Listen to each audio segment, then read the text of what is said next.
we have one new face, Maribel. She emailed me. I'm glad to see her, and I'm glad to see familiar faces. Oh, and Marie-Louise. How do I say Hughes? It's Hugues. This is Maribel. I'm actually here with Marie-Louise because we have she has to have a special thing for her ears. Welcome. Thank you. Have you come from California? Marie-Louise, she's asking where you're from. I'm from France. From France. But where are you now? The two of you, where are you? I'm in San Francisco. San Francisco. Yeah. And Maribel? you, where are you? I am in Berkeley. You are in Berkeley. Maribel, where are you? I am here in the same house as Marie-Louise. Oh. We are both in San Francisco. This is my mother-in-law. Oh, that's sweet. Well, the rest of us are in the Bay Area. I shouldn't speak for everyone. Ed, are you Sacramento? Sacramento? I live in Davis, right next Davis. to Sacramento. Mitch, I think, is Pinole. North of Berkeley. North of Berkeley. And Bobby, are you Contra Costa? Are you? Oakland. Pardon? In Oakland, by the BART station, Rockridge. Yeah, thank you. So here we are. Is there anyone who would like to lead off tonight? As you can see me, I am wiggling out of it, but I am happy to start with a shorty if no one is prepared. I've been working on a longie. So, was that a hand raise? Well, you know me. I know you, Mitch. Give me a chance and I'll You're a hard act to follow, but I'd love to have you lead if you are willing. Yeah. And of course, you've heard this before. I've got one piece tonight, though, that I haven't performed before. But this is a little piece called The Rumor by Andy Stewart, Scotsman. Now, when it comes to spreading, there are many things to name. There's better and there's fire, and then, of course, there's fame. But the thing that spreads the quickest, it's the fastest, you'll agree, is the spoken word of rumor. Just listen and you'll see. Now, the rumor I would speak of here was started by a man in Inverness. He whispered it from in behind his hand. Did you hear what I heard, Willie? Man, that's awful. Yes, that's right. You'd never have believed it, man. It gave me such a fright. No, poor Willie, he was so upset to hear that this had been, he straightway phoned his brother George, who lives in Aberdeen. Oh, dearie me, said Geordie, man, that's awful. Fit a shock. I'll have to tell your cousin Rob when next I'm in the Broch. But instead he told his sister Jean, a bus conductress lass. She told Stanhaven, Lawrence Kirk, and ilka tune they passed. Well, that's what I heard anyway, just keep it to yourself. And they did keep it just like her. She couldn't wait to tell. Until she reached old Forfartoon, where once more, nothing loath, she'd tell it to a fisherman, who'd tell it to our broth. But she was their reaction, or perhaps just, dearie me. And they couldn't wait to tell the tale for they gaed in Tay Dundee. Oh, I'll never say a word, no, never in my life. But then they crossed the water and the story spread to Fife. It was told at every meeting place and spread from door to door. They listened cautiously at first, but soon said, tell us more. So more and more and more, the rumour flew around till they spelt it out in capitals in Edinburgh tune. Oh, they shouted it in Leith, but the tone grew more discreet as it passed along Leith, walking up the length of Princess Street. There someone took it on a train to Glasgow, and that's how, if you live there, you probably have heard the rumour now. But that's not where it ended, for it carried on and passed by a steamer going westward toward Ireland at Belfast. Is that the truth, the Irish said? They thought it was a shame, but they didn't like the rumour, so they sent it home again. To Stranraer it came, then northward, over Ayrshire and Kintyre, when it spread, they say, quite freely, like the heather was on fire. Oban, Mullen, Tober, Murray, Mullen, Kyle, and that is why, once again by way of water, the rumour came to Skye. But they couldn't tell it further, and the reason is because by the time it reached the islands, they've forgotten what it was.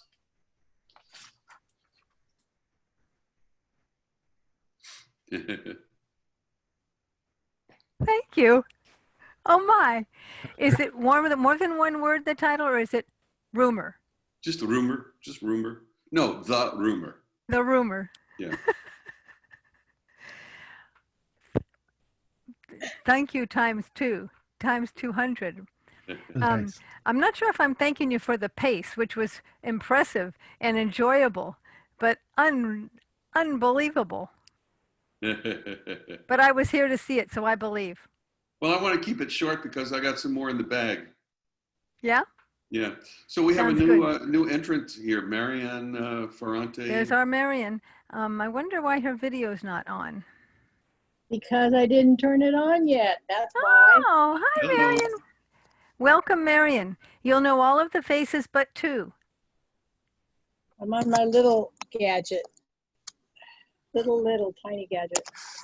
So, Shags, I have a question. Are you there? If Marion's on a smaller gadget, I think she means she's on a tablet, because if she was on a phone, I think she would have those vertical black bars left and right. Do you know what I'm talking about? Why don't you just ask her? I don't know what vertical black bars you're talking about. Well, I think of you as having vertical black bars. Your Because square everyone's is... device is different, so I'm not looking at it. Right. Okay.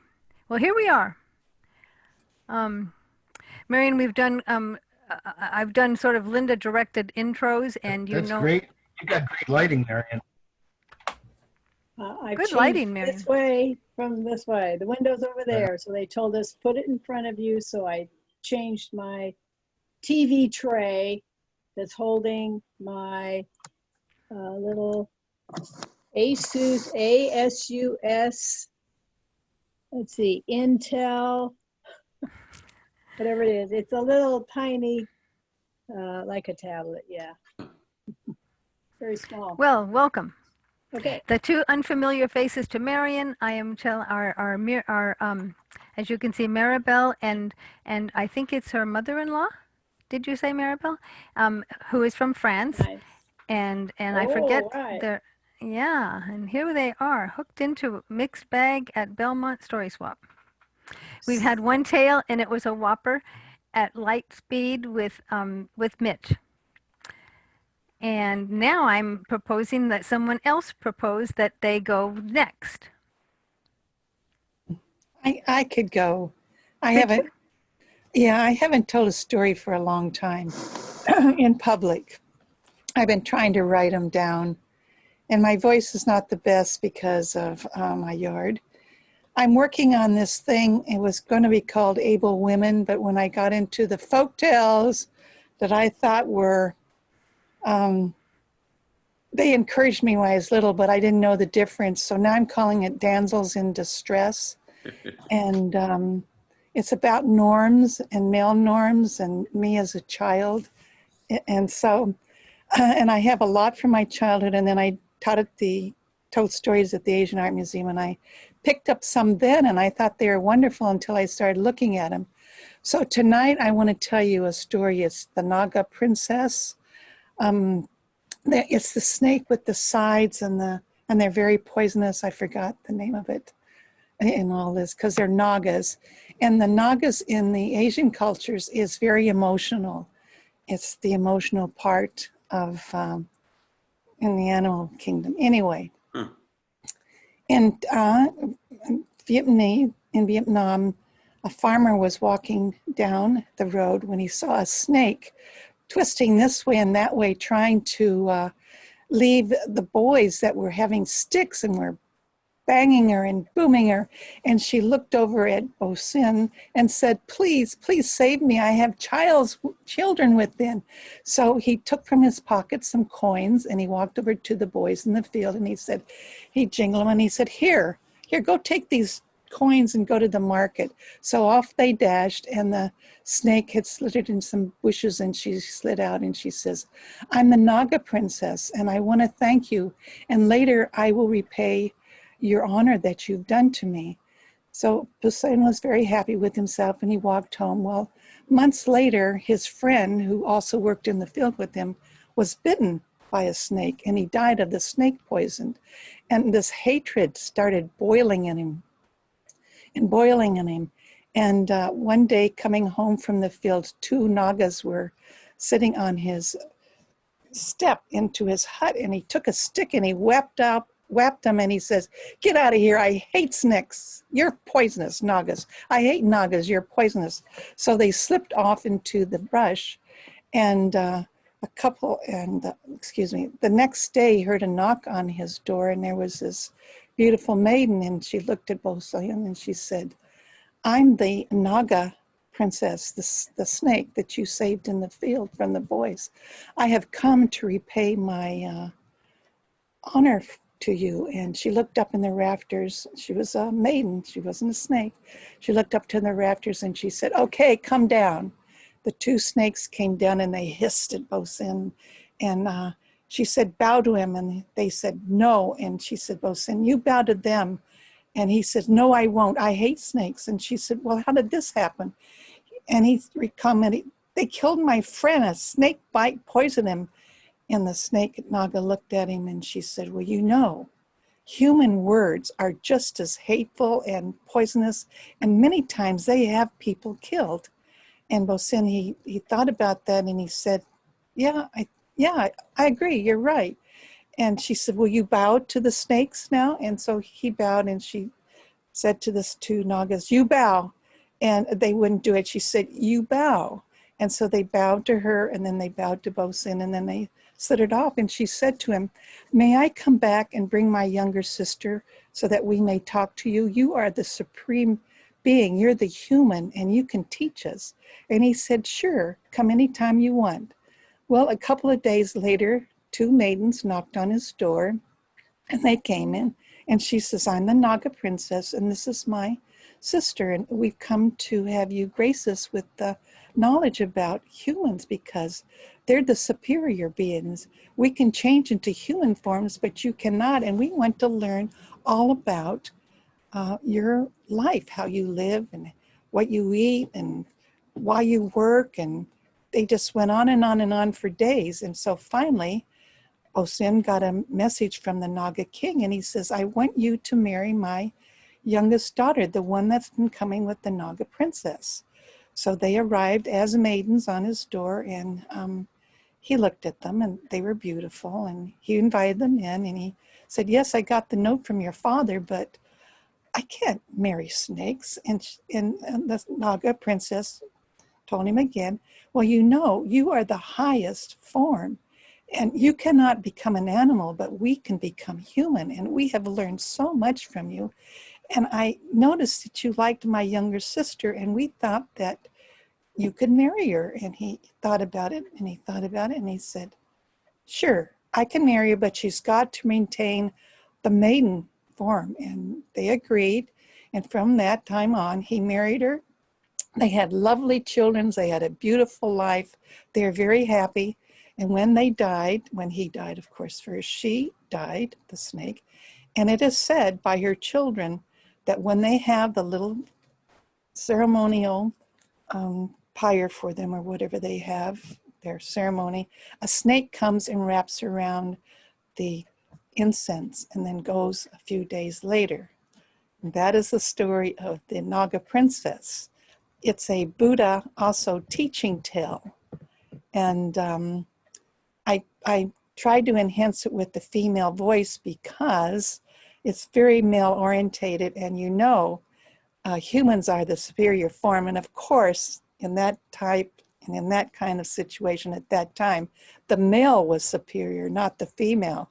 And it's like that Shakespeare story where the whatever he is, picks up the girl who's a slut, excuse the word, and he teaches her English and how to walk and talk and makes her into this fine lady. It's the same kind of story. Pygmalion. Oh, you mean Yes, thank you. I couldn't remember that. Yes. So the reason why I like the story, is because it's a teaching story. You can learn the norms in society, but you can also be flexible within that society. And thank you for listening. Oh, my word. Thank you, Bobby. Yes. So what a premise. I can't believe, I mean, for the animals to be able to become human and for the humans to not be able to become animals says a lot about how we define supreme, right? Or whatever Exactly. word. My. Exactly. I mean, Yes. Greek myths, and I should have realized this before, but only until you told this story tonight did you get me to realize how concepts can do so much for They so shape much. they shape the norms of our society. And you read them at one point and you think, oh, that's what it means. And you read them at another point and then another point and you say, no, I got a different take on this story. Bobby, Yes. when you say at another point, you mean as we get older or we're in a different place? Yeah, I agree, I think. Thanks again. Thank you. Now, so Shags, I hope Shags doesn't mind if I just toggle from gallery to speaker view. Does that mess up Shags? I wonder. I hope not. Here we all are. No, I forgot to spotlight Mitch. I forgot to spotlight Mitch, but I will spotlight Is that easy for you to do the much? tellers as they come on. Shags, And is that then easy? once it's done, you can go back again. Then you can go back. Then you can go back to that. We can do it Gallery view on ourselves your own. from the top. Well, Right. You can my pin the question- speaker, or you can right. go gallery Bobby, view, unless somebody's spotlighted. Usually, but go ahead. Sorry, Shags, go ahead. Ooh. For the rest of you, this is my first time doing one of our mixed bag swaps. Thank goodness with Shag's help as always, but I've never logged in as a participant, which I did tonight. And so I wondered if that made a difference, but perhaps not. He can make you a co-host, and then you would be able to. no, she is a continue. co-host. Oh, thank you, Shags. Yeah. Okay. And she is a co-host, as are you and Ed. As I've got a bad okay. internet connection, I may get kicked off. Anybody else want to be Anybody else a want to be co-host? co-host? Raise your hand. Well, I'm glad we have the co-host we have. Okay. Well, it helps us practice too, and It's no great honor. I'm expecting another person tonight, and that's Martha Shogren, and I'm surprised that she's not here yet. But she knows that I got to speak. Who was in by I went to phone a security. minute? As host, I went to security, and I turned off the waiting room. So if she shows up, she'll go in. Meanwhile, I'm proposing Shags. There is a phone number at the bottom, but I don't know. But that's a 925. Go ahead. There's a really big lag when you talk to what comes. Yeah, it's the sound lag. That's why we talk over each other. It's not like live. Testing. I just replugged. Am I better now? 1, 2, 3. Yes. Oh, good. So Shags, I'm hoping that we could open the gate and not have it closed, so that Martha. I did. Oh, that's great. Thank you. I might have known. So, here we are. Is someone wanting to tell a story? I think that's what we're here for. I'll tell the story. Ed? I can go ahead? Yes, There you thank go. you. Thank you, Ed. Okay, and I can spotlight myself here. Okay, great. Good. Okay. Back in 1972, I had just finished my draft tour in the United States Army when I got drafted out of college during the Vietnam War. By the time I finished, I was kind of messed up in the head. I was trying to figure out, who am I? How am I going to contribute to this world? So I began a backpacking journey around the world. And I had many interesting experiences, and those are in another story.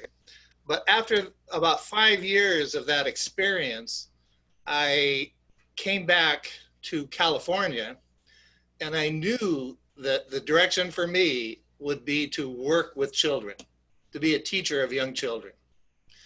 So I had a business degree, and I decided to go to Pacific Oaks College in Pasadena and get a master's degree in early childhood education in human development. So while I was doing that, I took a job as a preschool teacher in a child development center at a community college in the San Fernando Valley. It was called Pierce College. And from my travel experiences, I was looking for a diverse group of children to work with. And this particular community had a lot of different ethnic groups in them. And the college itself was very fascinating because it had an agricultural program. And they had people from all over with different kinds of backgrounds attending that college. So right away, I wanted to take advantage of a college atmosphere for young children. I got to know the professors at the college, and I would take the children up to the different programs and made arrangements with the professors to let the children come in and do work with the students. So for example, we would go into the biology lab and make little Petri dishes and do experiments and look through microscopes. We'd go to the different sports events, and the teams would let the kids, they teach them some basic soccer skills or throwing baseball skills. And these were 2.5 to 6-year-old children. There were 24 of them with 2 teachers. It was an agricultural program. So we went to the farm.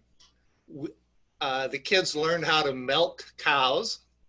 They even taught their parents how to milk a cow in a cow milking contest at a rodeo, while the kids sang a rodeo song during the presentation. I would take them over, we would harvest eggs from the chicken coops they had. We would get fertilizer from the pasture. We'd take it back and start a garden. We built our own produce stand. We sold all the produce. The kids got to decide what they wanted to buy with the money that they got, selling mostly to college students and their parents and faculty. But my favorite thing was to go up to the music department, because as a child, I was determined to be a saxophone player in the Ray Charles band. And I actually tried out for the Ray Charles band when I was a senior in high school, because I had a rock and roll band up in Seattle, and I was known as a really good player.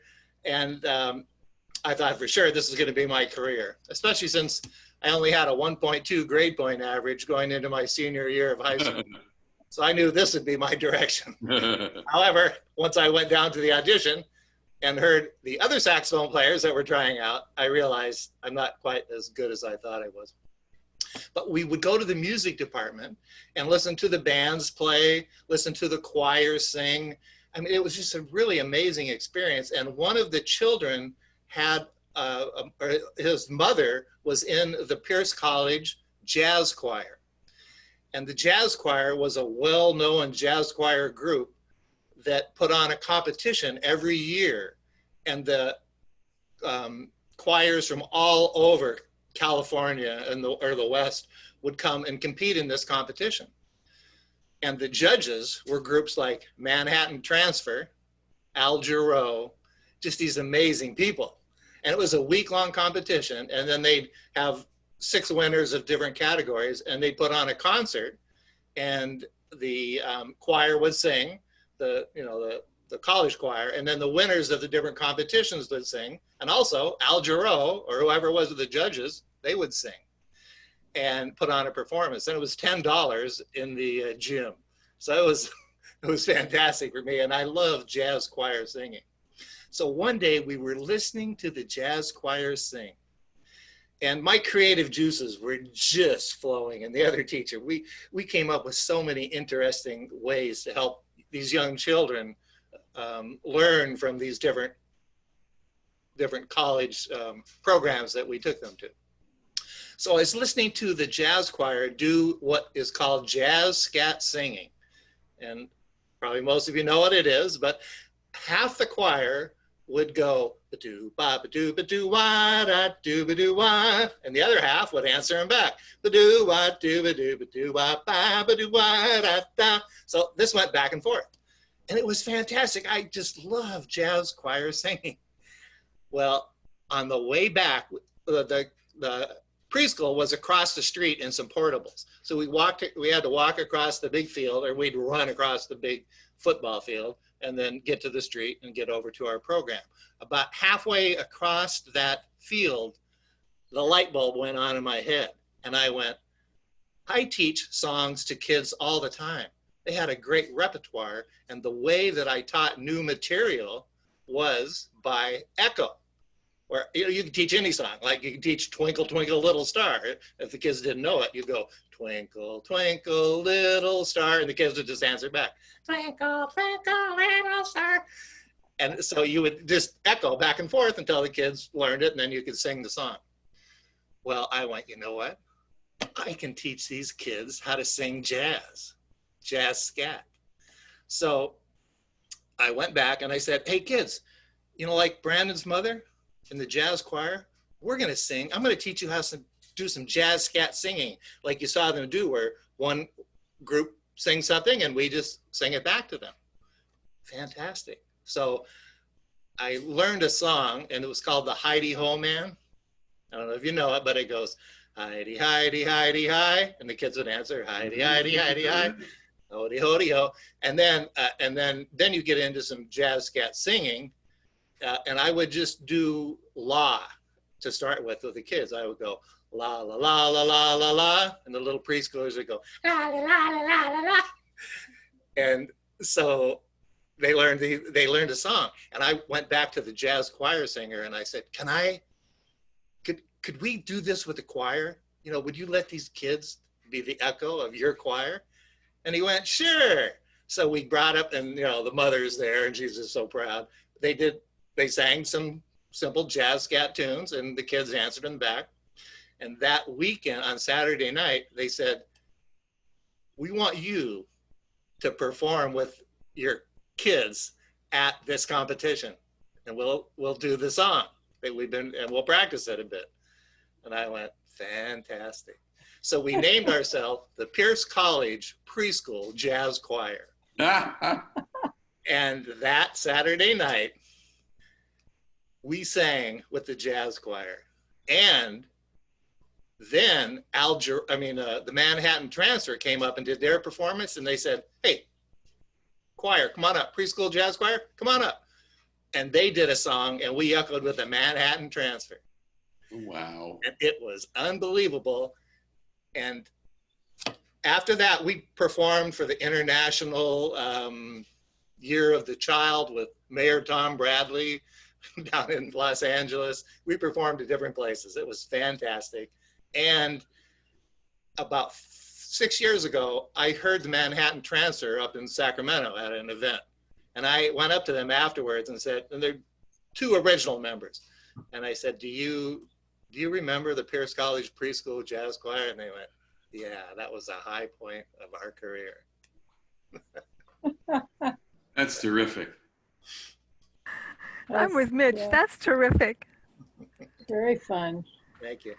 Ed, you make trouble for my chorus director.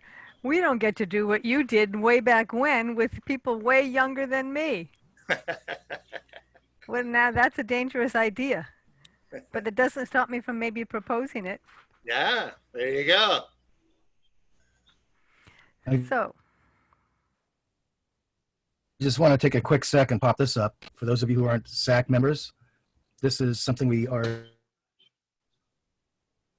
doing with the funds that we raise through membership and formerly our festival, but now all of our events are designed to break even, hopefully, or bring in a little bit of a profit. So please join us if you're not a member. There's the web address,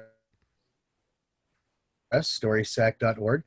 You'll be able to find our YouTube channel on YouTube by Storytelling Association of California. With that, you will see probably 8 or 9 swaps that we've already recorded. And this one will be up soon. So I want to just do that plug as the treasurer before I lose my internet connection. And thank you for being Can they find here. Can they find the links to each meeting off of the website now? The links, well, if you just go to YouTube and search, just put in Storytelling Association of California, you'll find our channel. You can subscribe to the channel. Every time a new video is posted or a comment is posted, you'll receive a message. I'll put it in the chat room. Will the message tell So them? you see the chat light up, just click on chat, and that'll get you to our boob. So the links for future meetings are there? Is that what I understand? If somebody hasn't been on a past meeting? Oh, the future swaps, no, Marion, you've got the list, and that goes out in ePulse, and it will be in Yeah, I know, but say this friend here from our France or storyline something. as well. Yeah, I know for me, No. but are people from France, for instance, if they can If they're a go? member, they will get that. If not, Okay, they can, I don't know if they can go on. It depends on whether they have access to US YouTube. I'll go get the link well, and post for it. Back to the swap. yeah, well, just for the swaps, not the links, but the swaps, like tonight. The swaps are on YouTube. If they can get to YouTube, they can see.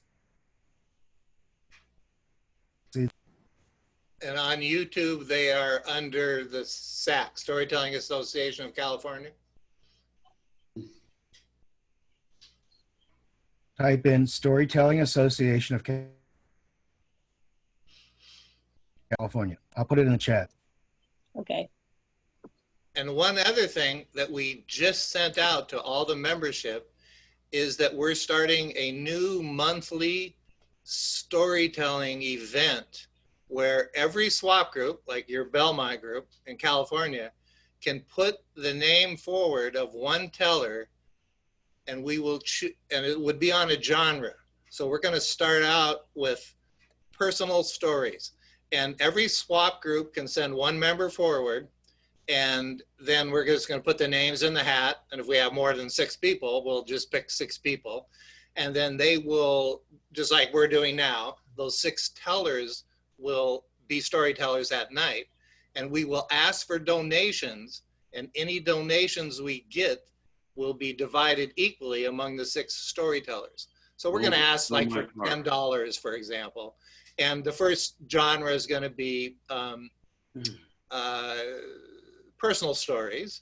The next one's going to be folk tales, and then we haven't put out the whole thing yet, but we're going to do this every month, and then we'll go to historical fiction or whatever, but it's all storytelling. It's not the spoken word. It wouldn't be, well, I don't know, it could be, I don't know. We haven't really put out the whole thing. We just did it for 2 months. We're going to start with personal stories, and that's August 19th, I think is the date. But if you're a member of SAC, the email went out to all of you. So who's the organizer of this group? Is there one person? In Linda? theory, yeah. In theory, Linda Shag Wall. saved my bacon tonight, but it's supposed to be me. Yeah. And it is me. So anyone who wants to tell a story would just submit their name, and somehow you guys are going to decide, okay, Bobby is going to be the one we're going to put forward for personal stories. And it's not a competition. It's just, and you have up to 10 minutes to tell your story. And after seeing Mitch here, I think it would be good category would be the spoken word or poetry or something, to add that in as one of our categories.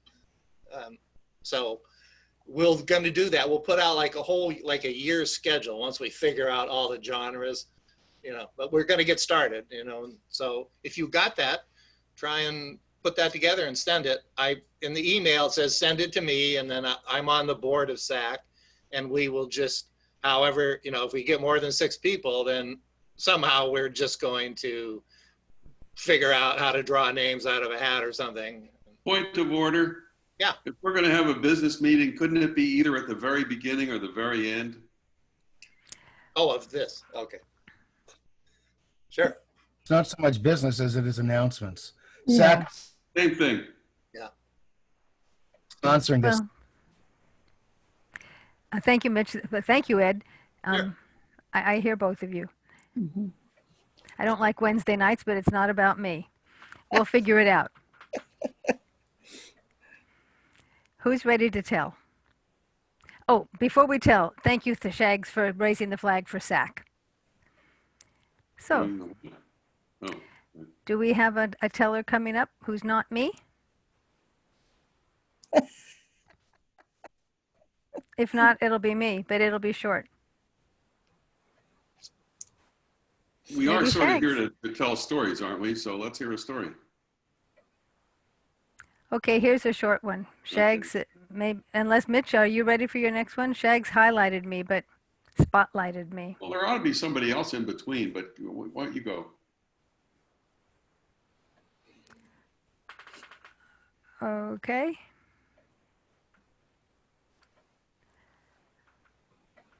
How can I get back to gallery view? I don't want to tell to myself. Something on the upper right corner of the screen. Got it. Does that mess up everybody's spotlight? No. Makes no difference to me. Okay, here's the shorty. Don't blink. Go. So two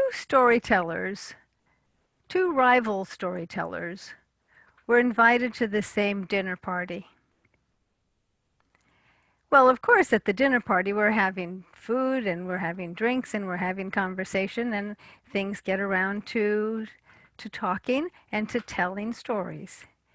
The first storyteller seizes the moment, grabs a story, and relays the following.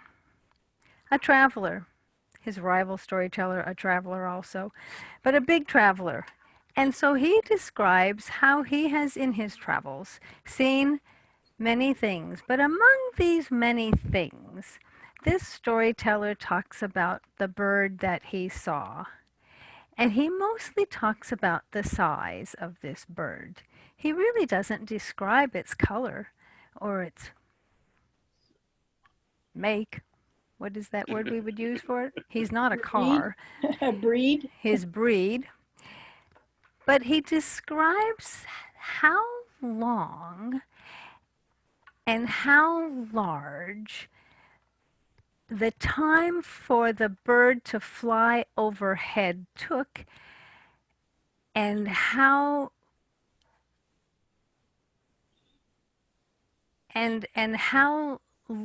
large the bird must have been to have been flying overhead for such a long time. And he winds his story up and doesn't realize, but it didn't matter. The other storyteller speaks up and says, "Oh, well, thank you very much for your tale, but I have a tale also. And my tale is not about a bird. My tale is about a tree." And as the first storyteller was a traveler, this storyteller was a traveler too. And he spoke about the trees that he saw in his travels. And he spoke about one particular tree. And this tree, says he, was very tall. But this tree was as wide as you can imagine a tree is wide. And his dinner companions are listening and they're wondering, well, how big is this tree going to be? And he said, this tree was so wide that it took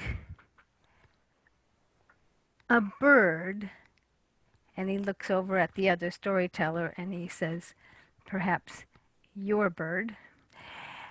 It took the bird so long to go past the tree that nobody really believed that this tree could be this long.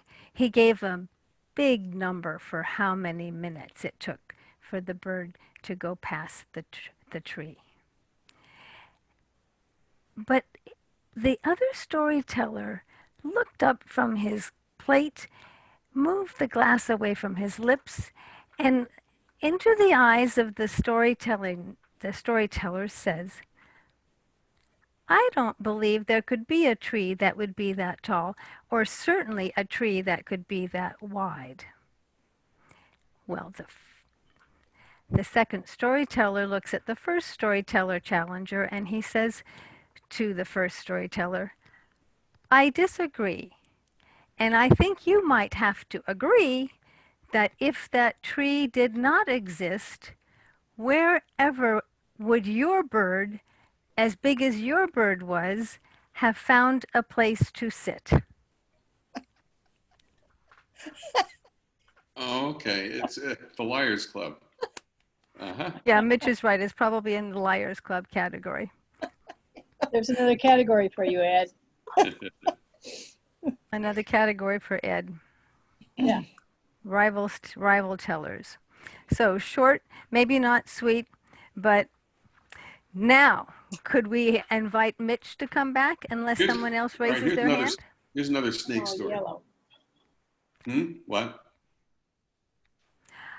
Another snake story. Take it away, Mitch.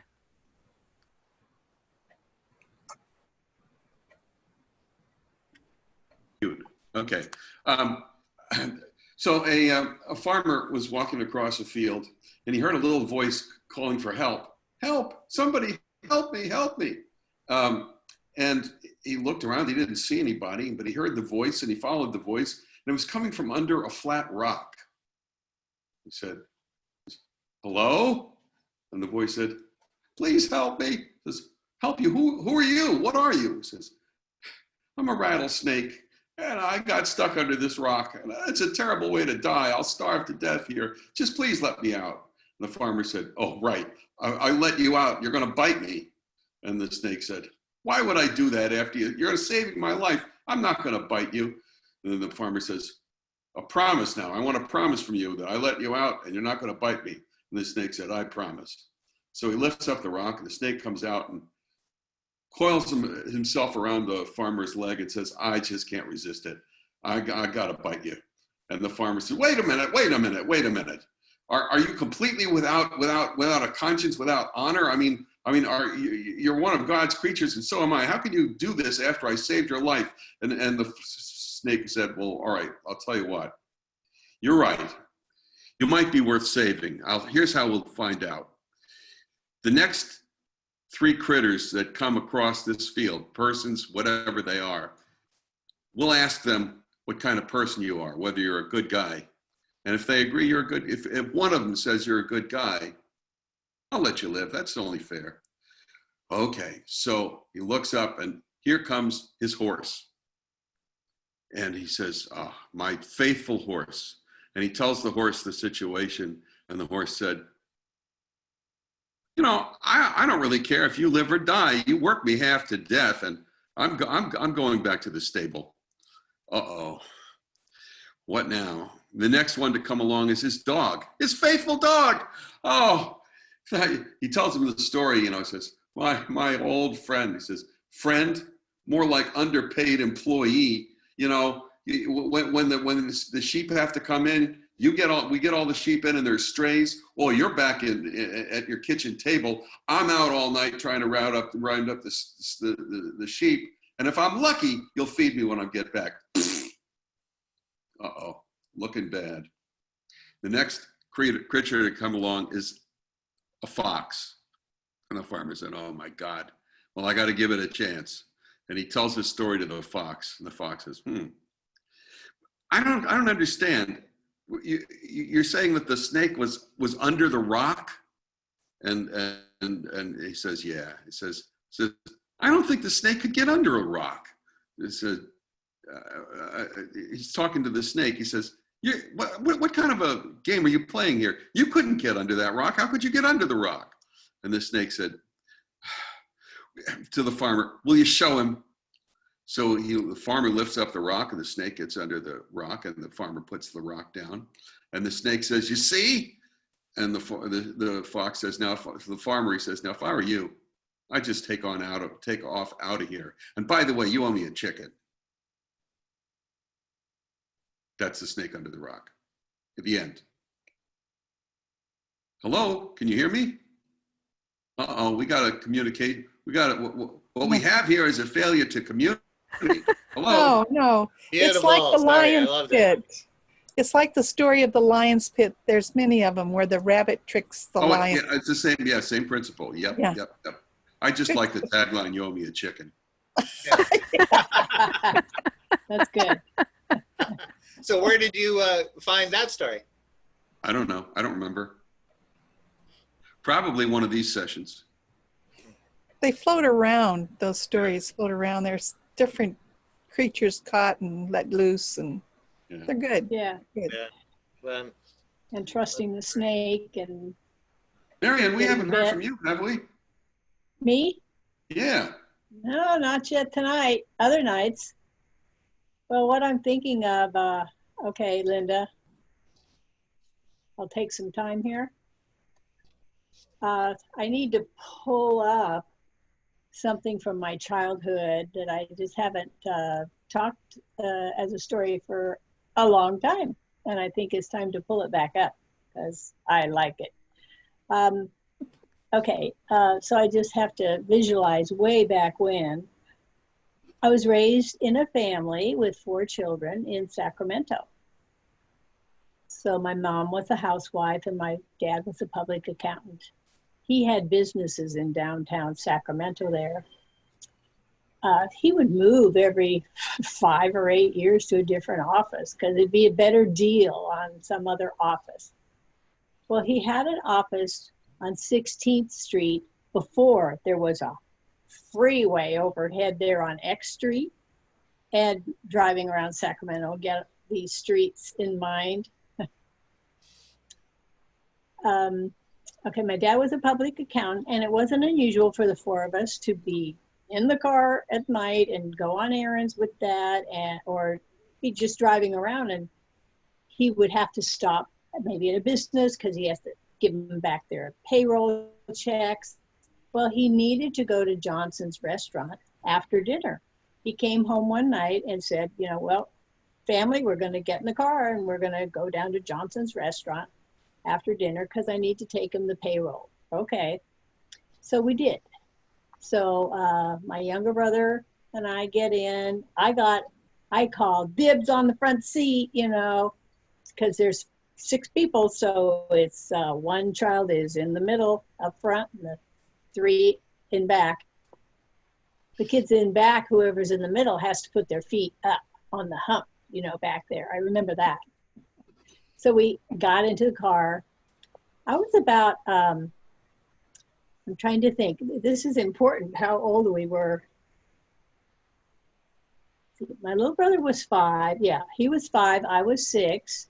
And then the older ones were 8 and 9. They were. So we drove on down to Johnson's restaurant way downtown on 12th Street, and we all filed in there. And the little kids, we all had to wait on the bench while Dad went in the back with Mr. Johnson. But he came back to the car, and we all got back in the car. And then Dad says, well, I've got some other papers from Johnson, and I want to take them back to the office. So we had passed his office from where we lived, which was South Land Park. Oh, past the zoo. Yeah, we drive down Land Park, past the zoo, to past Alhambra to the offices, and then all downtown to Johnson's restaurant, and then anyway, coming back. So we had passed his office the first time. This is the point here. When we came back to his office where he wanted to stop just to put some more papers back in his office, Mom and Dad said, well, I didn't notice the lights on the first time we passed by, you know, well, what, the lights are on. And my dad said, oh, it's probably the man I'm going to rent a space to. My dad had, I'm trying to remember, he had 3 desks in the office. One would be used by Mom, a couple extra, she'd have some extra hours and she would do some of the work. Because this was a private, his own business, that's what I mean. There were not other workers working for him. So Mom did some of the typing work. So one was for Mom, and Dad had a desk, and then there was an extra one. So the space around it, he would rent it out sometimes to make some more money, or at least help pay for the rental there, because we got 4 kids here to take care So Dad thought, well, it's probably the man who's renting the office. So we pulled up to the office, and we walked up. I really liked my dad's office. You know, on the door, it would have those gold letters on a glass front door. B. Dale Eastburn, public accountant. Yeah, that was my dad. Well, he opened the door and went in, and there was a man in there. And I saw him scoot something under, you know, a box under the desk. Quick, quick, quick. And, but he got up. Oh, Mr. Eastburn, I'm measuring my space. Yes, I'll be moving in tomorrow. This man, he was kind of tall. He had a straggly beard, but he had on a sports coat, but in khaki pants, brown shoes. I noticed they were kind of dirty, those shoes. I was just short, so I'm noticing the shoes. Well, Dad knew it was going to take a little bit of time, so he said to us 4 kids, here's a nickel. Oh, we know what that means. We get to go to the back office. That's where the Coke machine is.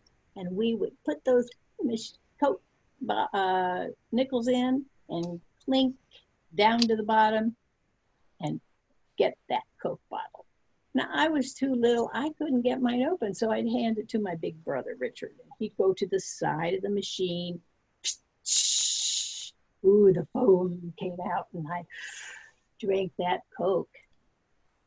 Now, one thing, so that kept us busy. You got to keep 4 kids busy, or they're going to be into all drawers and everything. Another thing that keeps the kids busy are the chairs. Yeah, the chairs, because you can sit in them and twirl around. Well, we would help each other do twirling around. So we all took turns. First was my big sister's turn, and then we 3 kids gathered around her, and she's the biggest one, and it's hard work, but we push her around so she can twirl and twirl around. Then my big brother takes the turn. Then it's my turn. I scoot up in there, and I hold my Coke bottle, and I up there, and they twirling me around. Oh boy, it was fun. I remember it tickled my tummy. It was really fun. Then I jump, scoot down. You know, I'm up on this chair, and I'm still little, so I'm kind of scooting down and get off. It's my little brother's turn.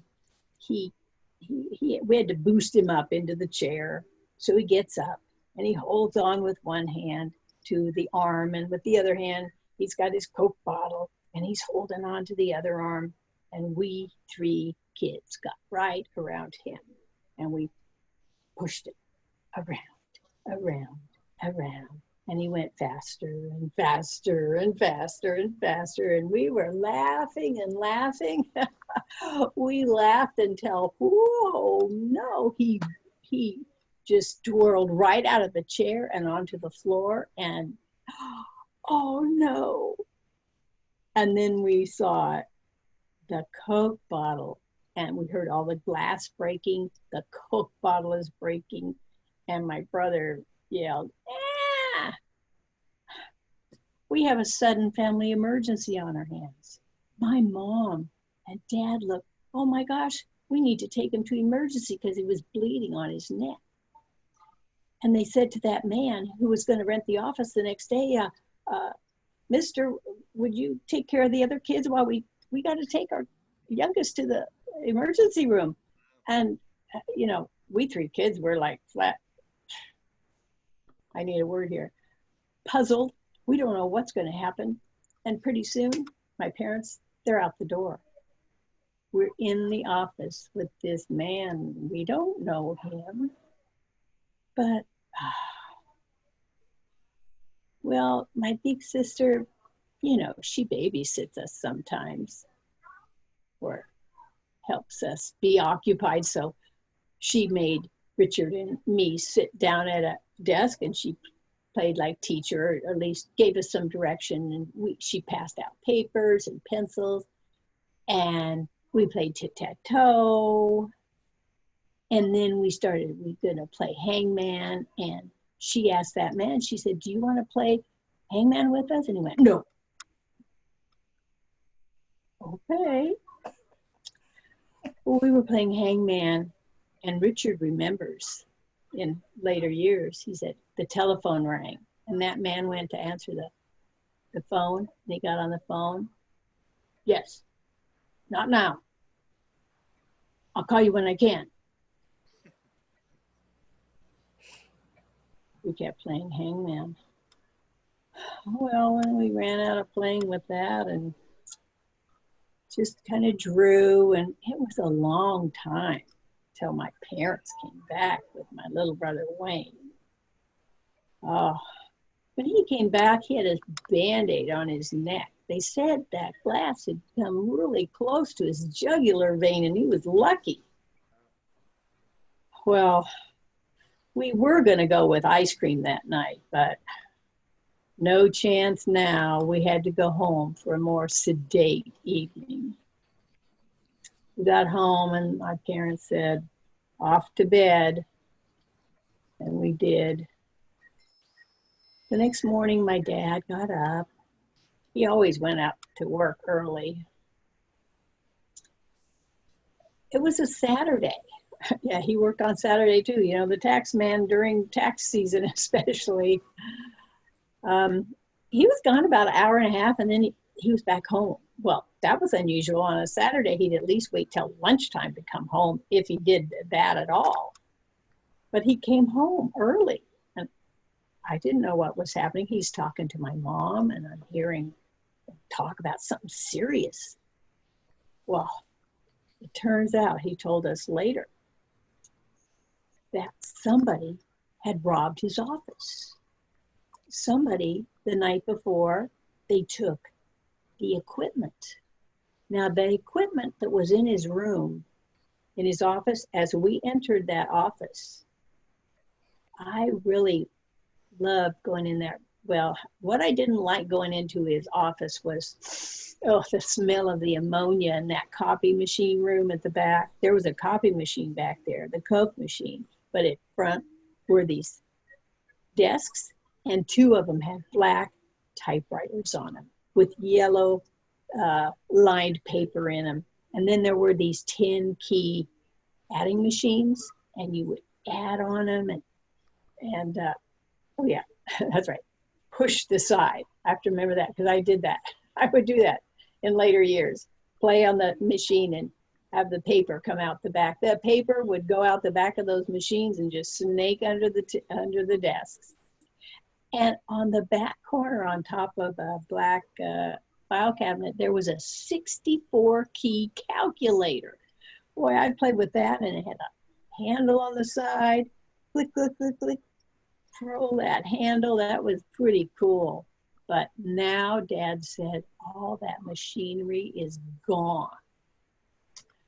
You know that man that he had given the key to, that he was renting the office to? My dad never saw that man again. It is supposed that it probably was that man who was renting the office, and we must have interrupted him. And that little box that I saw him, he shoved under the desk, maybe it was empty at first when we interrupted him. Maybe it was a partner who called him on the phone. We'll never know. My dad did report it to the police, but they said, you gave him the key, and they wouldn't do any kind of investigation on it. Oh, God. So let's see, how should I end the story? So there we go. Oh, just a little side note is that I have told this story before, and I told it to my mother's, I'll say a kind of a social club. They're kind of church related. And in the later years, she'd go, oh my gosh, I can't believe I trusted that man with my children. She'd be embarrassed. She really didn't want me to tell the story. And that's how it is. So I was babysat by a burglar. Yes. Good title. Yes. Yes, long ago I used to tell that story, so I have to get the order back Yeah, I had it out of order. That's because I just haven't told it for so long. But I need to do this. Thank you for the practice so that I can get it out and get it back up and look at it. And I've heard You're it. very welcome. yeah, I've put it heard back it. together in its better order. Yep. Yeah. Good. I would be interested in the next time I hear it about the messages, the following messages. Tonight you shared with us the message about your dad's surprise and embarrassment. But what about the message about parents always telling children, be careful, watch out? Did Yes. that message get lost in the whole experience because it was so edgy? Or if Well, not, yeah, this was 19, the day. In the day, you trusted people. Mm-hmm. That's partly what comes across, that I can just freely tell it because that's how it was then you're in right. this was like 1950. Yeah. 1951 was the timing of this event. Wow. Yeah. You and I are very close in age. All right. I got a birthday Thank you, on Marion. Friday. My birthday's Thanks, on Dad, Friday. too. I might as well Oh, tell I you. have to wait till August. Friday. Yeah. I'm so sorry to interrupt, but I just we're actually heading over to dinner. So thank you everybody for welcoming us. And I'm not a storyteller. My mother-in-law is. She's checking on dinner while she stepped away. And hopefully next time we can join and she'll have, she usually does storytelling in French, but she's practicing in English and has a couple. Good. And she's more of Do a we folk have your storyteller. contact? Or I have yes, I Maribel's think. contact. Maribel, can you hear me? I know you're going, but maybe I could. There's a storybook illustrator who I think also wrote a book about Madame Bidot. Bidot? Okay. It's Tommy Unterer. I'm mixing up the name, and I might want to put that on my list to tell in July, in August, because the main character lives in France. Oh, nice. Yes, and Marion might like it because it includes one of the long, slender, skinny, slinky things, as in a snake. So maybe for next. So thank you for telling me that. I hope to see you in August. That sounds right. Yes, we'll be back. Maybe she loves the one she has is a story of the three fishes. I don't know if you know that. Nice. Hopefully, Great. yeah. I'll look forward thank to you that. again, Great. everyone. Thanks, Thank you so Maribel. much. Okay. Goodbye. Bye-bye. Bye. Bye. Wow. Go Marion. Go Maribel. Go Maribel's mom-in-law. Where are we at? Does anyone have time to tell us another story? Or inclination to tell another story? Well, I got one I've been saving up. Do you feel like telling it tonight? I think I have to. Okay. Oh, good. I used a harp with it. Let me see if I can. I don't usually play the harp with my deck chair. Yeah, this will work. I'm not much of a sailor, but I've always been drawn to sailboats and sailing ships and the lore and the romance of the sea. And I'm a big fan of Gordon Bach, singer-songwriter from Maine. And the sea and sailing figures largely in his songs and his stories. And this is one of his stories.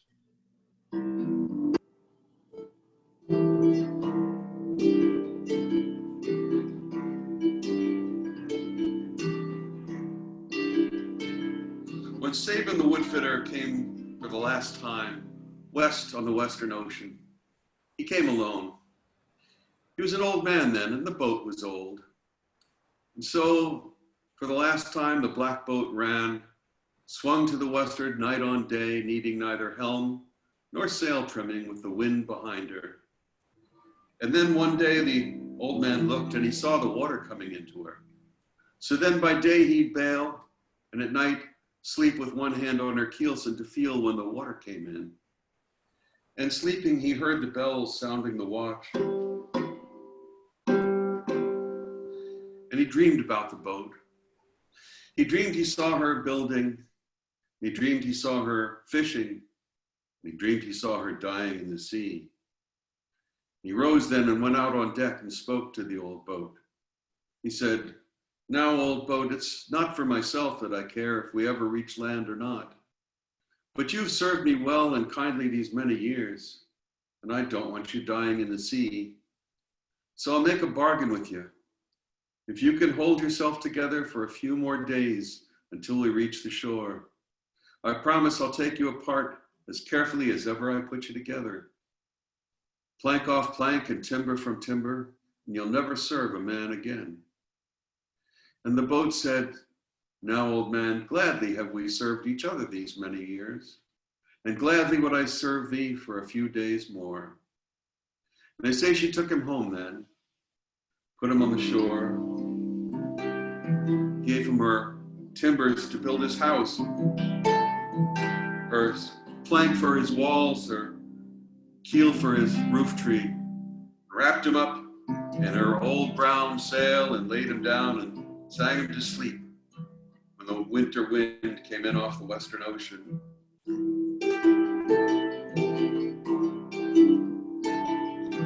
East winds rain and north winds.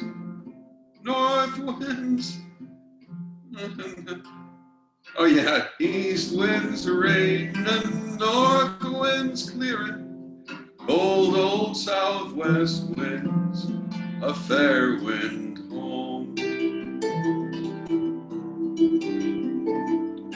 Stars thy compass, cloud thy canvas, rock thy keels, and wind thy course to steer. No one bell, two bells, don't go grieving. All our bad times past and blown a leave. All our bad times past and blown a leave.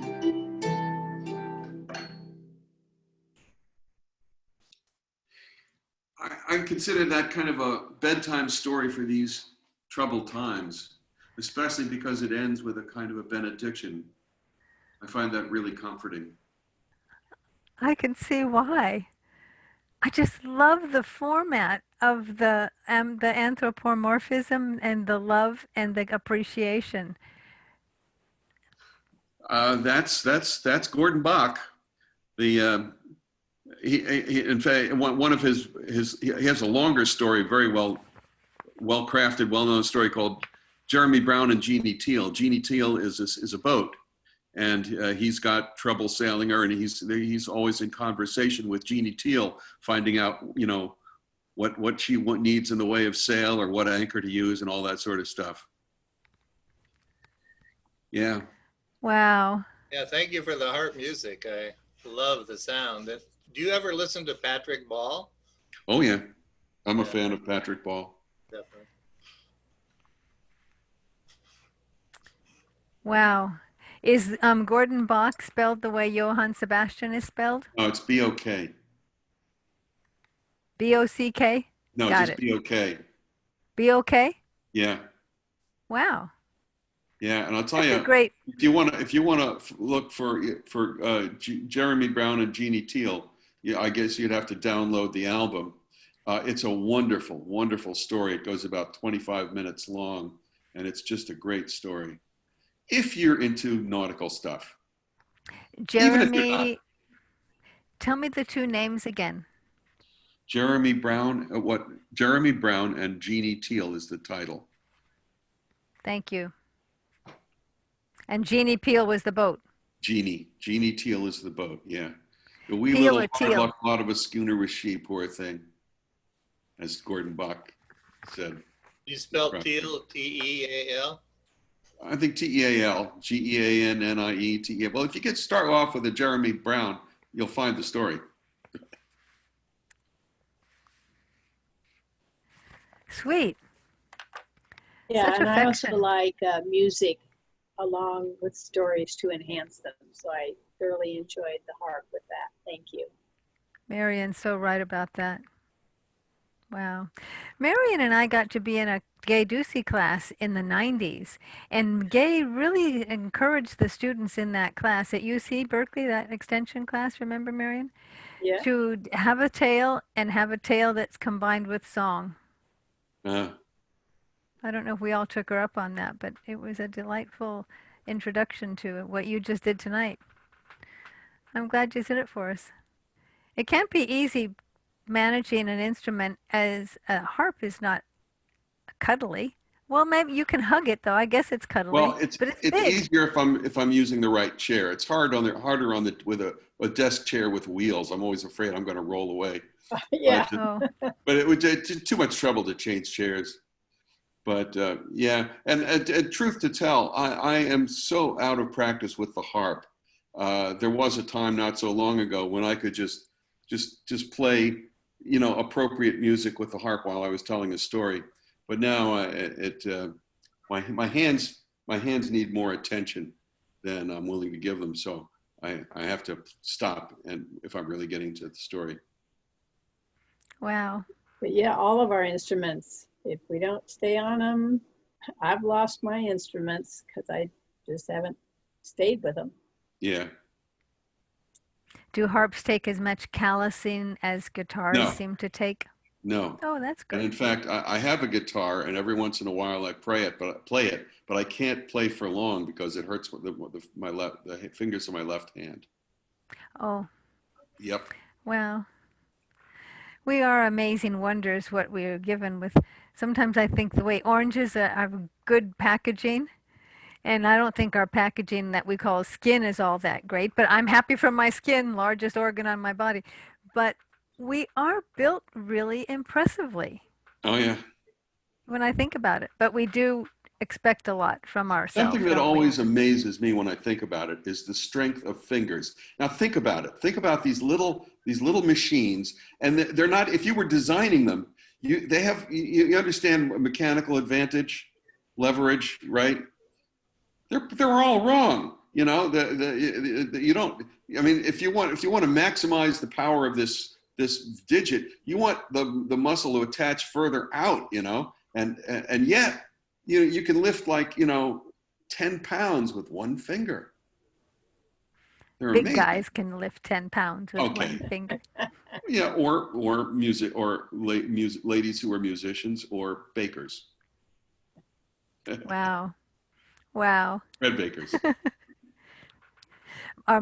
Our physique, our feet, and I think our hands also, but definitely our feet, our yoga teachers tell us, are a real emblem. They're a map in a way for the rest of the body that is above those feet.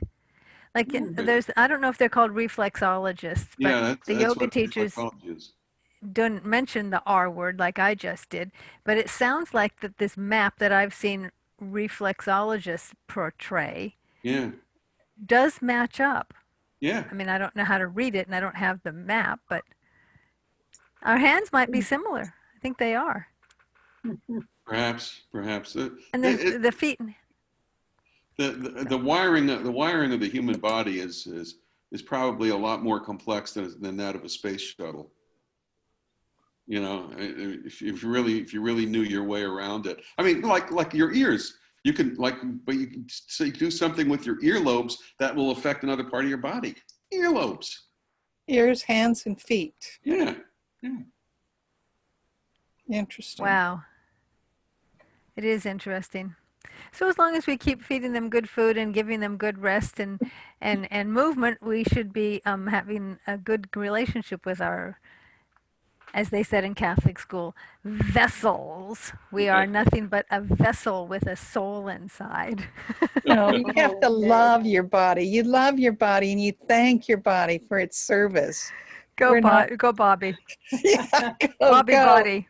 Yes, body loving is a great thing. Yeah. Wow. Who do we have listening on the telephone? It used to be the Mirabelle's mother-in-law, but oh well. It's a 925. It's a 925. Yeah, you you're can right. ask them. Oh, let's see. It's I a guess big- It's out in Tech support? Shag's No. area, Walnut Creek. Walnut Creek, Danville, Lafayette. There, Oh, they've unmuted. Well, Hi. I unmuted them. Hello, who are you at the Hi, phone? hi, this is John with Delta Word Weavers. Oh, it's John. Okay. I wondered about John. Yeah. John, you and Elaine aren't here, but now you are. Well, I didn't give him the number till just before I came in myself. Well, Thanks. I've heard pretty much the whole thing. I wasn't sure how to get. I mean, Marion passed me on stuff to get into the groups, but I don't know how to get on my phone where I can see other people. Folks, I hate to say it, but I need to log off now. Well, Yeah. we Thank you, appreciate you Mitch. came. Yeah. Such Yeah. good manners we have in the swap. I'll see you next time. Very Bye. good. To August. Bye. I need to log off also. And so Thanks, do Ed. I. Well, Bobby, I'm glad you came too. Bye, Ed. Bye, Bobby. Hope I'm to see sorry, you. Miss Marion. I'm sorry. I came in to watch you and it was too late. I just got to get my times right. I'll be there next time, okay? Oh, you mean to Word Weavers? Yes, to Word Weavers. It Okay. was just, I know. and I made it this time. I'm getting there. All right. Thank you, everybody. It's Love the easy to story. miss. All right, thank you. All right, Thank you. bye. Marion, I know we got to let Shags go too, but I hope you got a good crop of children telling on last Sunday. No 3. thanks to me. My Oh, good. 3. I call my own 3. Oh, good. I got them to take a class with. All right, Linda, you're the host now. So when you end the meeting, Yeah, see, I you will. can do Thank it. you, Shags. And John here, you can. so when you're you end the welcome meeting, to it'll be all listen. done. Yeah, Okay. yeah. I will end the um, meeting. All All right. right. Thanks, Bye, Shags. Shags. We're gonna hang you. on, John, if you want to stay. Oh, You're welcome to how many? listen in. It's okay. It's Linda and me and you. Okay. Hi, John. Hi. Thank you for the list of places to check in and be part of it. I've been on. Let's see. This makes 3 nights in a row actually. Oh, for okay. the other one. Maybe Oh, the other Linda one. The other one was Yamamoto? Saturday. Pardon? Linda Yamamoto on Saturday. Regional Gems. Oh no, or that was no. Maybe it was in the daytime. It was the Sacramento. Sacramento. He's And got then my the list South of Bay. he's got my list of the swaps, and that's what he's referring to. So he's gone to 3 swaps now. That's right. The only thing Oh. is the other ones. The other ones I could see on my phone or tablet that we had, but when I just called the number, I don't know, maybe that left me out of the loop to have to be on the screen. I'm not sure. Well, the phone number is just that. How come you didn't? Right. You just didn't have access to a computer where you could do a click on the link? I'll try that next time. I don't know.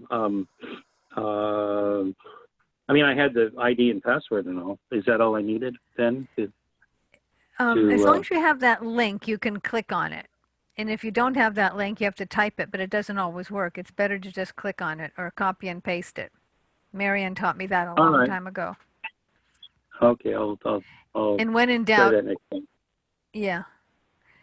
And tonight, because well, good. Yeah, copy paste and Copy, click paste. it works better than typing it. Yeah, Typing it doesn't work for me. It won't let me in. gotcha. Oh, So, John, were you able to be at Delta? Did you get to hear some of the three children tell? just near the end. I had there was a little trouble with that at the beginning, although I usually haven't, but that particular day, for some reason, for some technical issue, but usually I've been part of those meetings. Yeah, Zoom meetings. Wow. he heard the third girl. Yeah, so Yeah. let's see. So I had a third grade, a fourth grade girl, and a seventh grade girl. And they took 3 sessions of Wayne Harris's training out of the marsh. And then they agreed to be with me, and I practiced with them on Zoom twice. And Gosh, Marion, you are such a essentially, teacher. well, because I was motivated. I wanted these girls on for my group. And I do tend to get disappointed because I put out lots of invitations, and we had the invitation. It was nice. Our pastor put it on the site for the church people, and I thought they would come. They didn't. But it wasn't just them. Other people just don't respond to invitations. And I think, oh, it's going to be so great, and the kids are going to be there. Anyway, so we had Wow. maybe 15, but that's my usual number. It's a different 15, but still it's like 15. That tends to disappoint me just because I anticipate more people and then like, oh shucks. Oh, But in the end, I always say, did we have fun? And in this case, did the girls, hey, they were brave and they did it. And so I'm satisfied, and I'll do it again. I that was say my to question. people, well, yeah, I say to people that 2 times a year, this is true, 2 times a year, Delta Word Weavers does something with or about children. Yeah, if we don't get any kids, then we tell family stories, and if there's only adults, there's only adults. Well, twice a year, that's more than many swaps or any swaps do. And the children are the future, obviously. I love your vision. And for the stories, I mean, come on, we've got to be teaching the children how to present themselves also. It's not just about a story. We use that as a tool, but I really believe in getting the children to be a leader, to be comfortable getting up in front of people and talking. That just scares so many people that they don't, it keeps them from doing things in life. Where did you find the children, or are they in your family? They're at my church. They're in my Sunday school. I teach great. Sunday school. Yeah. So I have taught the 7th grader. I do younger kids, but she was young when she came to my class. Yeah. I thought I would have some people from this courtyard where I live, but it's a custody thing, and so it was the wrong weekend for the right parent. And what you accomplished took a lot of, as much if not more, grown-up time than children time. Although I'm impressed they did Wayne Harris's 2-session or multi-session training. Well, yeah, he had 6 sessions, and we actually didn't even offer him till the 2nd or 3rd week because I kept talking with Wayne by email. He said anybody can join in any time. They don't have to come to all 6. And by the time I got them engaged with their parent to agree, they were on week 3. And one time the older girl didn't come, but her younger sister came. Like whatever. Well, now you're making me, I found out recently that I have a niece in Sacramento who is playing guitar. And she's over 9. She's at least 9. And I didn't put her on my radar screen for last Sunday. That's too bad. I was thinking 2 people in the courtyard, which didn't work out. And then my twin brother who lives in Antioch, but his likely is under 7. But I thought you started at 6, but maybe that's a bit young.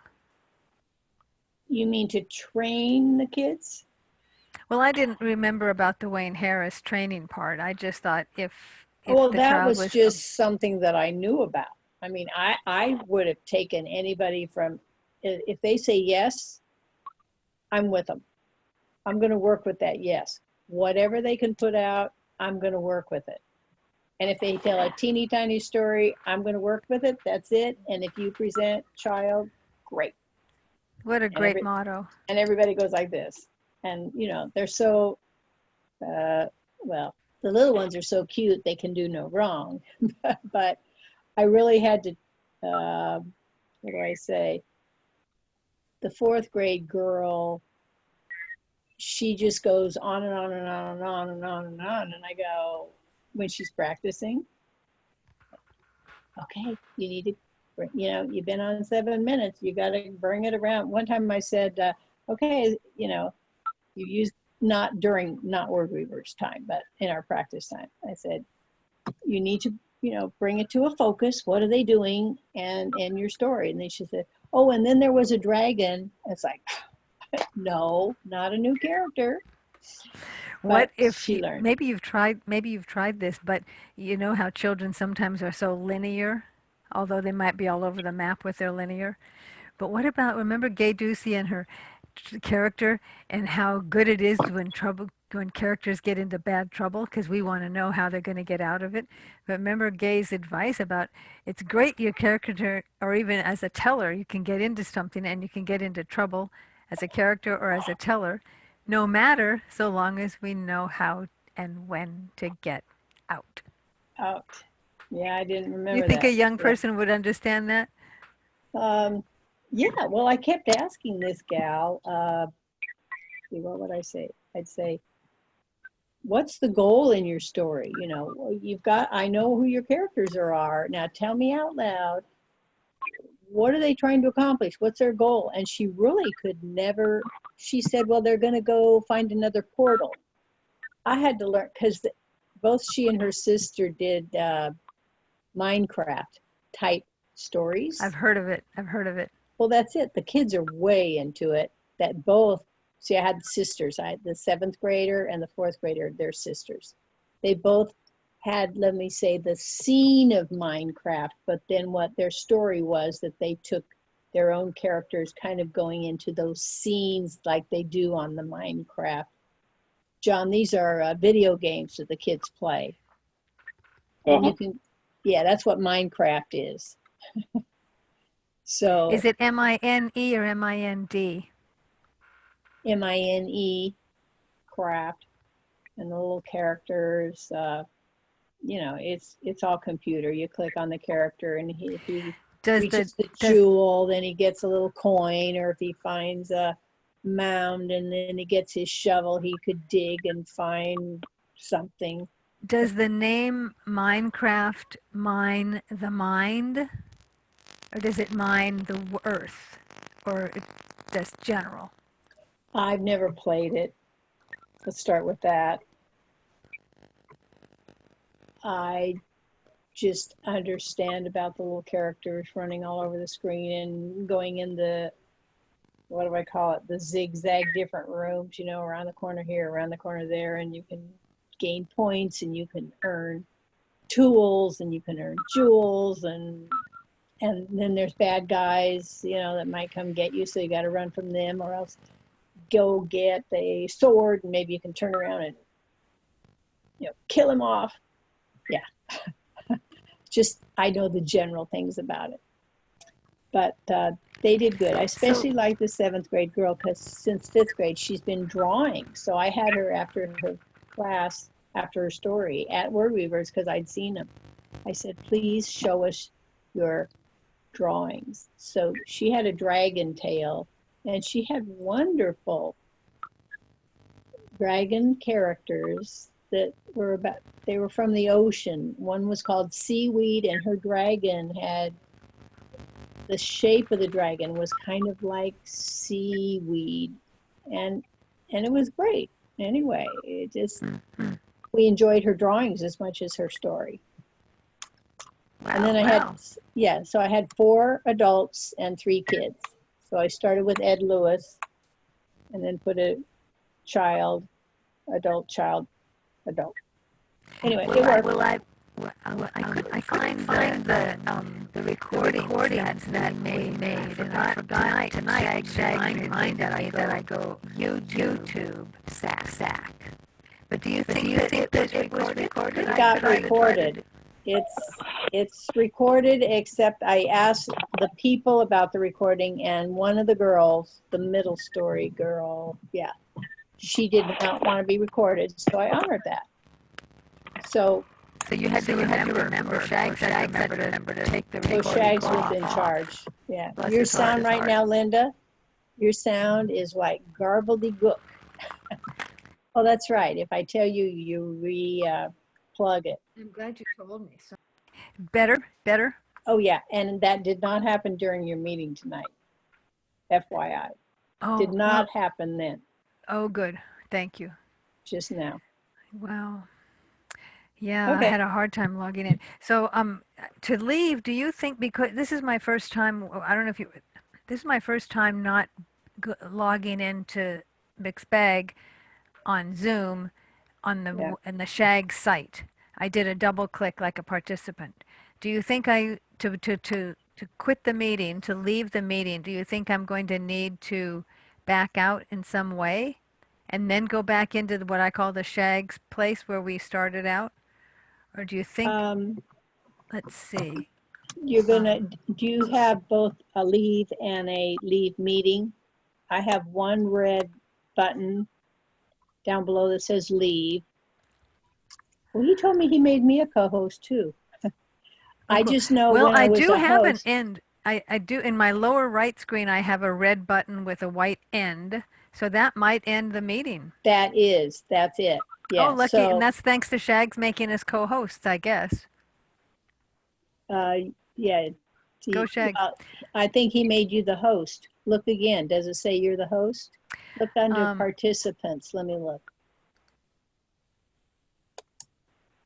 Participants. Linda, yeah, you are the host. Oh, yeah. Very good. So that's probably why I have the end in lower right. Do you have the end in lower right corner? No. What I know is only the host has that power. Okay. That's cool. I call it the power. The power. That's the power.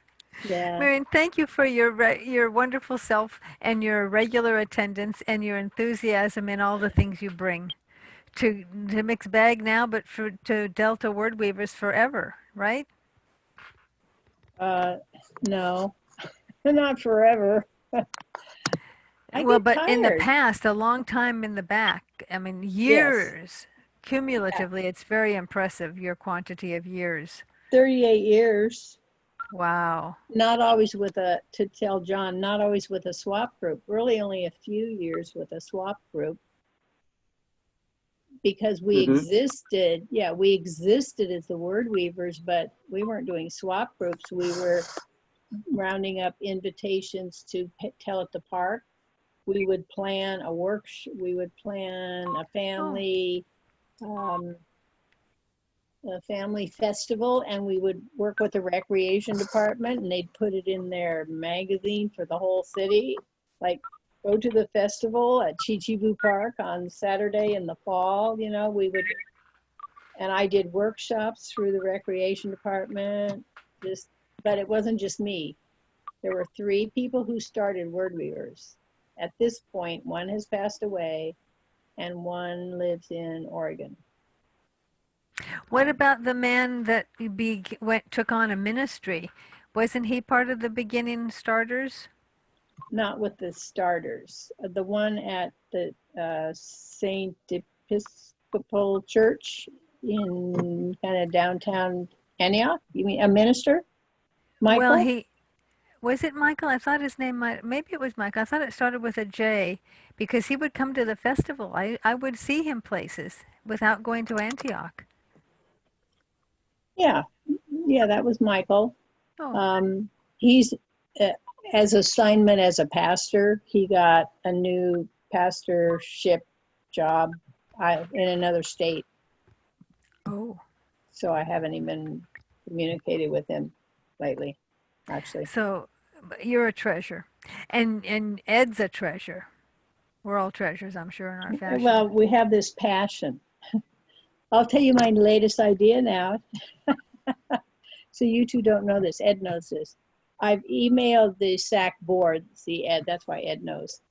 I emailed them and I said, oh, here's where it comes from. I visited South Coast Storytellers. Oh, wow. So they're down in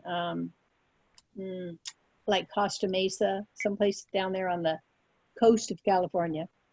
I went to their swap group. You know what? They were just like you. I have found some of these that I just visit. I'm thinking, oh, they're going to have a lot of people. They have like 8 people, Well, that's pretty 10 good for people. regular. Wow. How old Yeah, are they? Do you know how old they are? just like tonight. The I don't say But I the mean, elders, but but no history-wise, young. do you think they go way back I don't know. as a I have swap? no idea. I have no idea. But what they did, like Mitch it wants to go for stories, you know, and he said, I That's want the Mitch. announcements Yeah, at the end. That's okay. And we need to honor that. yeah.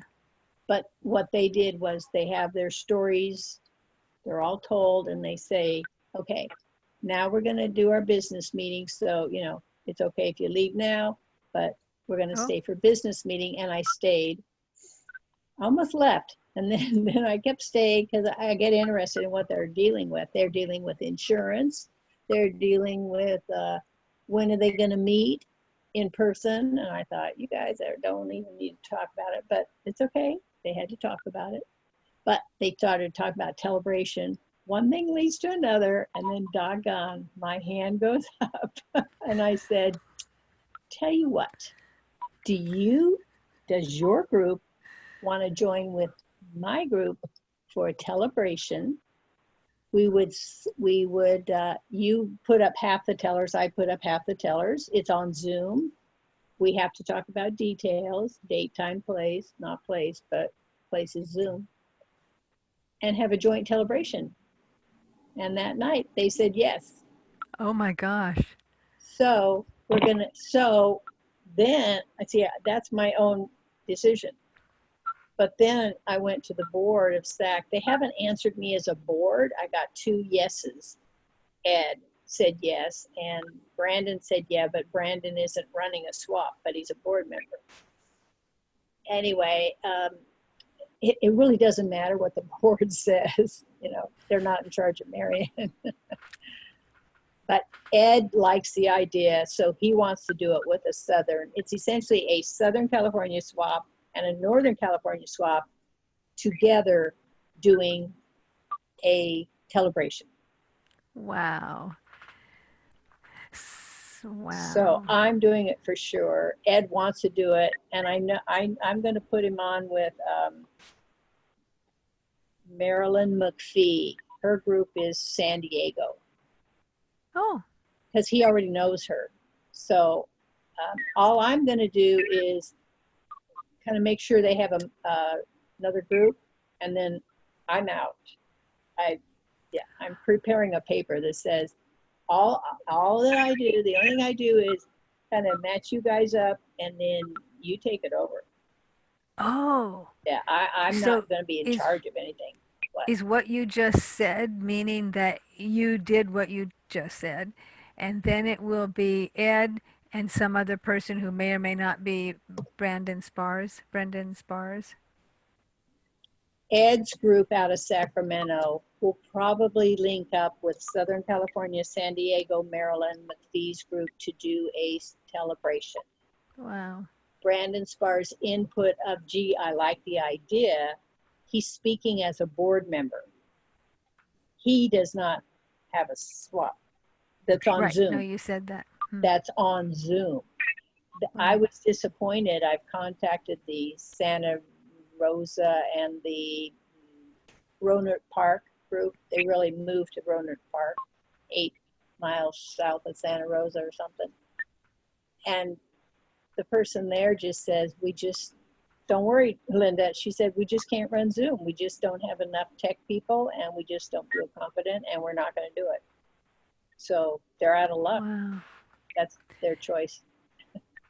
Well, we depend, as you know, heavily on Shags, but I suspect without Shags, you'd still be doing Zoom because you've got such vision. Am I right? Let's see. I don't know. Was it me who suggested? I don't know. I'm even trying to remember if it was me who encouraged the SAC. I wouldn't be surprised. I think it was because, well, I'm a speech therapist, and the very first time we locked up, there was a conference for free for speech therapists. I'm retired. I gave up my license. I can't practice, but I wanted to know what they were thinking in the day of lockdown for teaching speech. Oh my gosh, I'm so glad I'm retired. I just would go crazy. I would go crazy with that. Special ed kids on Zoom, come on. Get that one. No way. Wow. Anyway, Wow. so I have a little bit of practice with Sunday school, and then I was hearing, what people were going to do with the speech therapy. I knew I had to learn it. Well, I have to learn it for Sunday school. So I'm learning more because of Sunday school, but I'm also learning because of us. Every time I go on, I learn something new. It's just so complex. I can't believe when you said Sunday school, weeks passed, months passed, I didn't make the switch of Sunday school to Zoom when I should know better. Of course it's Zoom. For us, it is. There's other things besides Zoom, that other people use. Have you been using, Kirk's been using Skype, and he's not convinced that Zoom's better than Skype. I think he might think Skype's better in some fashion, but do you do it? Do you use it, Skype? Not anymore. When it was new, and it's new day, we did with the children. But that was just phone. But that was just phone. Oh, and that was video too? No, it wasn't. It's video on, that was the idea, that we could see each other. So my family and I, when I said the kids, the boys, we're talking about 40, they're now 41 and, 46, the kids. So one's with family and one's with, the oldest one just got married a year and a half ago. He's 46. Yeah, so that's fun because he got married and we love her. So why am I saying that? Anyway, yeah, they don't live around here. So it was nice to do Skype in the early days of Skype. And well, they're computer wise. And my eldest son, he teaches computer at high school. And I remember the days he was in his room upstairs, he taught himself computer. He came home. I could tell this story sometimes, somehow, but I have to frame what else to do with it. But we had, I'm trying to think of the computer, what it's called. Anyway, he made a square box, just a flat square box. Oh, like a Heath kit? Like a Heath kit? No. Anyway, whatever computer, he would draw a square, literally draw a square, and then he made it be a box. He drew it as a box. That was a big deal because he did it by programming it.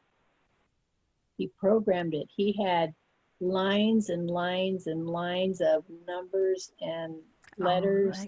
Like Fortran using those languages. Oh my God, I don't know how he did it, but he came downstairs and he showed us the screen and he made that cube. He made a cube rotate. That was a big deal because he had programmed it to do that. And he was like in 9th grade. And in those days, we're talking about a long time ago. It was a big deal. And that is the boy who now teaches computers to high school kids. I am not surprised. But learn ADO. There was an acronym that I think was ADO, like Automatic Digital Operation. I made that up. That was a big deal. But he learned how to do it himself, even though manufacturers were figuring out how to deliver the goods, if someone knew how to program it. He knew enough. That's just how his brain works. He can sit independently and figure something out. Is this your youngest son? The oldest one. He has a mathematical brain like his father. He sounds like my twin brother in Antioch's oldest son. He's like what you just described. Yeah, their mind. He's so creative in his mind. He can just make up No, he can create. Yeah, he loves to create. He built his own chicken coop lately. He figured it out. I like to create. I like to decorate. Well, not my house, but Well, you did. You anyway. tried to give us great color and information when we had the festival at Craneway. You probably did other ones too. But you were definitely on making things better at Craneway, visual-wise. Yeah, I have my big banners that are Oh, right. keepsakes. Yeah, I still got them. They're hand painted by LMC students of that Ed Lewis, he got up for our celebration. That's where I got them. We had our celebration at LMC and he got the art department to make our banners. That in those days, that's how they made them, by hand. Huge. With a brush? With a brush? With a brush. They're hand Wow. done. Yes. Yes, with a brush. So you have to roll them carefully. Yeah, they're rolled up. They're upstairs. That's what I mean. I do want to get them out because they need to be used. There's nothing now, but that's why I thought like get them out for festival. So I was happy to have them out. But I had to be careful. One time the cleanup crew just kind of pulled one down and they had it in the trash. Imagine if you were in the wrong place at the wrong time. Well, Michael Baevsky, get his name? He just happened to be passing by and went, oh, no, she wants that. But she wants it? Yes, she wants that. Somebody else who knew me saved it. Save, what a save. Oh my gosh. Connections. Anyway, okay, I brought up the celebration idea because you are a swap group. I know you're a small swap group, but do you want to entertain the idea of me matching you with a swap group down south and then together you just figure out an evening or an afternoon? I'm hesitating and I'm not exactly sure why. Well, I can see that because number one, you're really small. Who are you? You're you and you, Martha Cattell. But for me, I'm not necessarily just pulling off my word weaver people. I personally will reach out, maybe. I'm going to talk with this Southern California person, like what kind of, do we want a theme? What kind of stories do we want? You know, I got to get a feel for the session, the celebration about what is it we want to present. Because we could make like it all historical stories, or I thought they could tell stories about Southern California, anything historical or lately, and we could tell about Northern, and then who would I get? You know, who tells stories up here? Well, I thought in my brain, if that was the theme, wait, who's the cowboy that tells Larry Lariat. Larry Lariat. Well, some of his cowboy stories are from Northern California. I mean, I'm just brainstorming. Like, if that was a theme, you know, Larry is not in my group, but I don't care. They don't know him down south. They've never heard his story, so that'd be my contribution with us. Wow. You know, if we had that. Who else tells what? Well, I don't mean to interrupt your train of thought, but Tyler Snortum Phelps, he used to be he would be a good, he might be interested. Yeah, and I know him, and I've had him before. Oh, good. I'm not surprised. Yeah, I totally know him, and I love having him because he's so enthusiastic.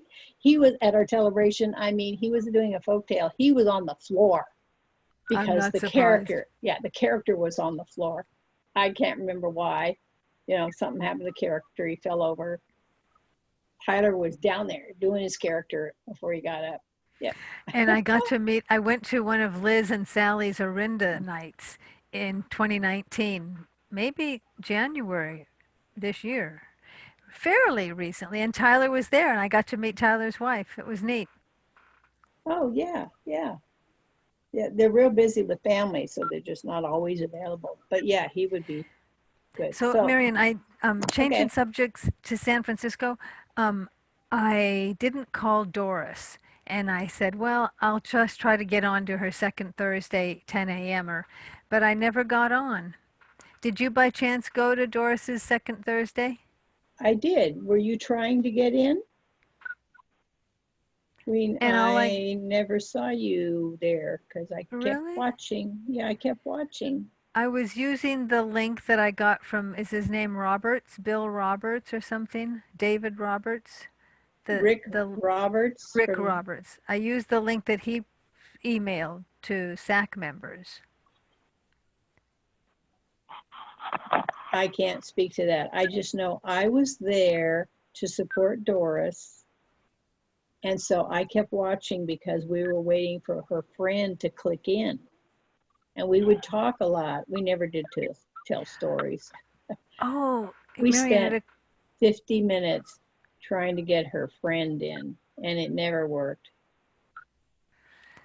it occurs to me that I think Kirk was on this desktop I'm on now, and I think I might have been using a tablet or my cell, and I might not have been Linda. I might have been Kirk. But It you didn't would have matter. Yeah, I would have let you in no matter what the name said. Oh, okay. Well, I must have messed up.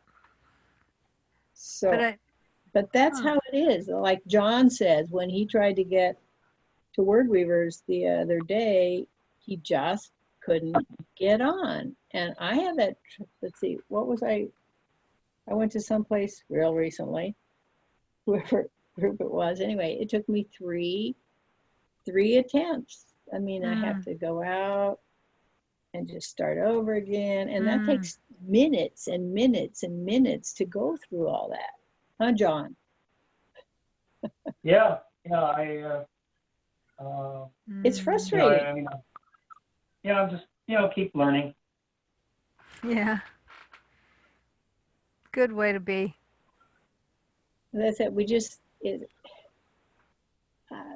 it's very frustrating, and I want to give up sometimes, but I can't. I really don't have a choice. I just have to do it again. But yeah. Wow. It's too much. And I just, okay, but let me talk another way about Doris's group. Okay, so Doris's group, there's only 4 of them. They're elderly. Doris is 77. She's the youngest. Rhoda, who comes, is 92. And Rhoda is the other one who can get in sometimes, but was having trouble last week. And then Doris would call her on the phone, and then she'd say, her phone's not working. And then Doris couldn't even get Rhoda on the telephone so they could chat about, use this number, try this. It was so, okay. But in her group, there's a John. His parents died recently, so he doesn't, I mean, he's a little depressed. Yeah, he likes to come in, but just for a few minutes. They're old-time friends, so they do like together in part just to be together. But the group's falling apart. The other gal, the 4th gal, is in the hospital with a broken hip. That's her group. So I think Doris is going to stop her Zoom, actually. That's inside information. Okay, so she might not, do you think there's a chance she'd have an August one? I don't know. It's on for right now. She hasn't said, oh, for sure, I'm not going to do August. For them, it's probably about when the day comes closer. She knows if so-and-so's out of the hospital. She knows how James is feeling. I mean, they are personal friends. So, well, that's where I'd like she's to give them a coming try. from. I'll just follow your original advice, which was, Linda, email Doris or phone Doris, and that's what I will do. I mean, because remember I suggested to you that the 2 of you join together and be one group. That way. For something in November, for example, you mean? Oh, no, I didn't mean for that. I just mean don't have mixed bag plus San Francisco. I know you've already left Thursday, but you were on Thursday at night anyway. yeah, they've always done Thursday morning. Well, your idea of blending Doris's group elders with what Kate and I have been trying to do is brilliant, because there'd be models of people of the same Belmont age with Doris's group. Hello, that's a Yes. brilliant idea. But if we did that, we'd probably have to go with Thursdays at 10, which is a good idea also. That, yeah, Then we we need lose. that. But What? you wanted, but I like having you and John and Elaine. So Is it we can Eileen? It's come- Eileen. John and Eileen. Eileen, yeah. But would John and Eileen, hi John, be available Hi. for a Doris time? That means 10 o'clock on a Thursday morning, John. It might work. What Thursday is it? We mean once a month? Second Yeah. Thursday. It Second messes up my Thursday? noon. My schedule is kind of fluid because I still do home health care, and sometimes, you know, it depends on appointments and other things like that. But if but often it will work out, you know. Wow. I just, you know, it's possible that the second Thursday is, see, what is that? What date is it? Oh, I can look that Second up. Thursday night? 13, August 13. Okay. Gosh, you mean this? Yeah. But my interest in Doris's group on Thursdays at 10 was Kate Frankel, because it's a place where we could at least ask the Belmont people on site, actually, because we can't ask them to help us at nighttime because they're not there. Yeah. Yeah, I think that would fill a need. I can look at my other groups, but that kind of need, if we have a weekday during the day, I can't think of, between the 6 groups that we have, nobody else is during the day of weekdays. Ed Lewis is at 2 o'clock on a Saturday. I'm at 2 o'clock on a Sunday. But some people, like Kate, it's probably the weekdays is when she has the most help available to her. Yeah. And she's had a little bit of movement, but I didn't think Kate had an internet connection, just a cell phone. And she used to have email, but she hasn't had email for a long time. Anyway, for some reason, I got the idea that she didn't have internet. So I bugged Shags on Saturday for Regional Gems and Linda Yamoto if he'd let me try to get in with Kate. And I go to Kate's with my tablet and my cell and my extension cords. But it's hard to get in touch with Kate. And when I got there, she was gone with her daughter, which was a great thing. And it was a good exercise for me. It's an hour plus walking back and forth, and I can use the exercise. But it sure didn't work out swap-wise or regional gem-wise vis-a-vis Kate. Yeah, okay. Well, thanks for the extra time. Appreciate it. Okay. John, I'm so glad you came. I hope Eileen is well. Am I right? Was she well? Oh, she's fine. She might, maybe she'll be in on the next one. Oh, yay. So, and next time I could have something prepared to some kind of story. Most of mine are like from personal experiences that I try to make into sort of I don't know, some kind of theme about it, a special theme about it. But yeah, thanks. But well, I like it. That's the theme for the August donation thing. Is there a name for the for the Wednesday, the monthly Wednesday thing that Ed brought up tonight? Because John's personal is personal.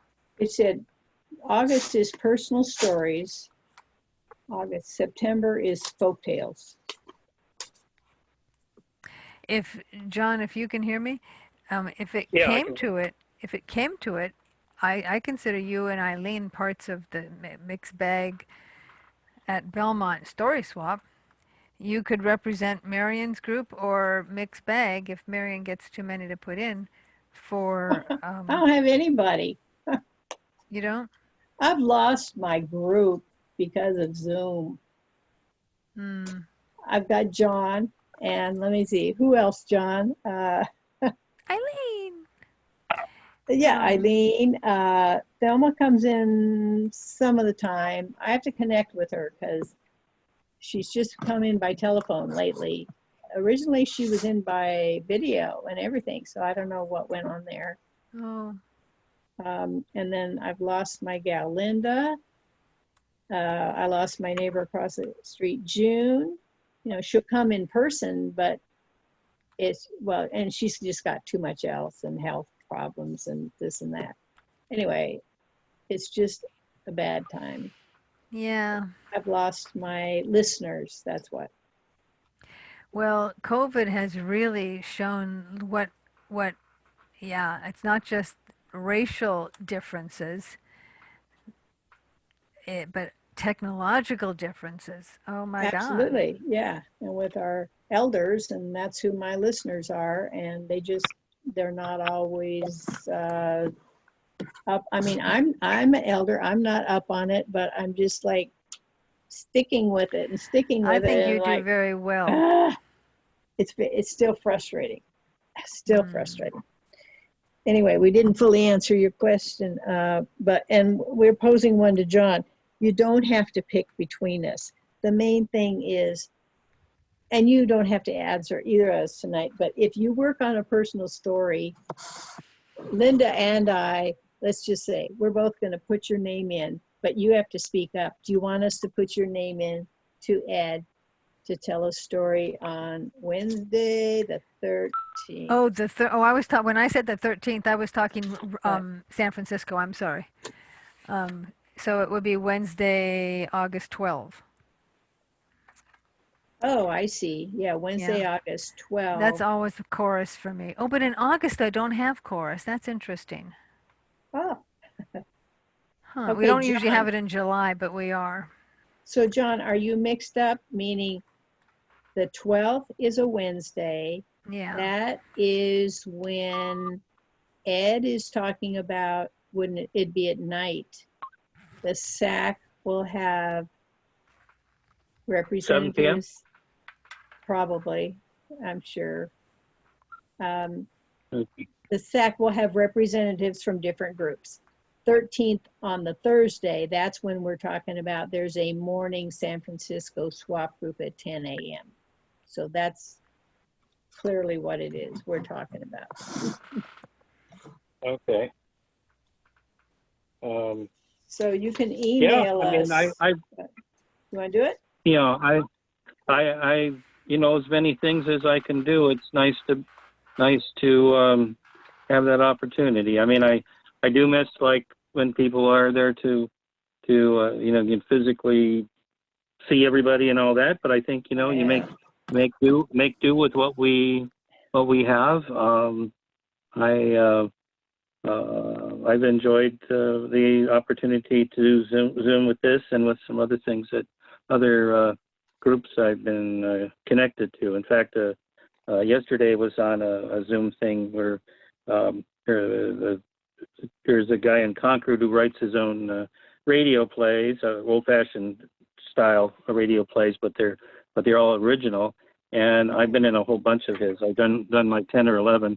And so yesterday we got together and saw or heard one of the shows that we did 4 years ago, and then had a little Zoom sort of conference with people that were in the show afterwards, and it was a lot of fun. And when I get more information on how to give all that out, I could. There's things that are available on YouTube, but I don't know how to explain that right now. Well, I'll tell you what, in the next couple of days, I'm going to send you the information on I'm going to call it the SAC event, where they're asking representatives from each swap for August to tell a personal story because they've got what are called rules. They have a paper out. It's on email, and I'll forward it to you. That just gives the information about what they quote expect from us. I remember it's maximum 10 minutes. I remember that. And Okay.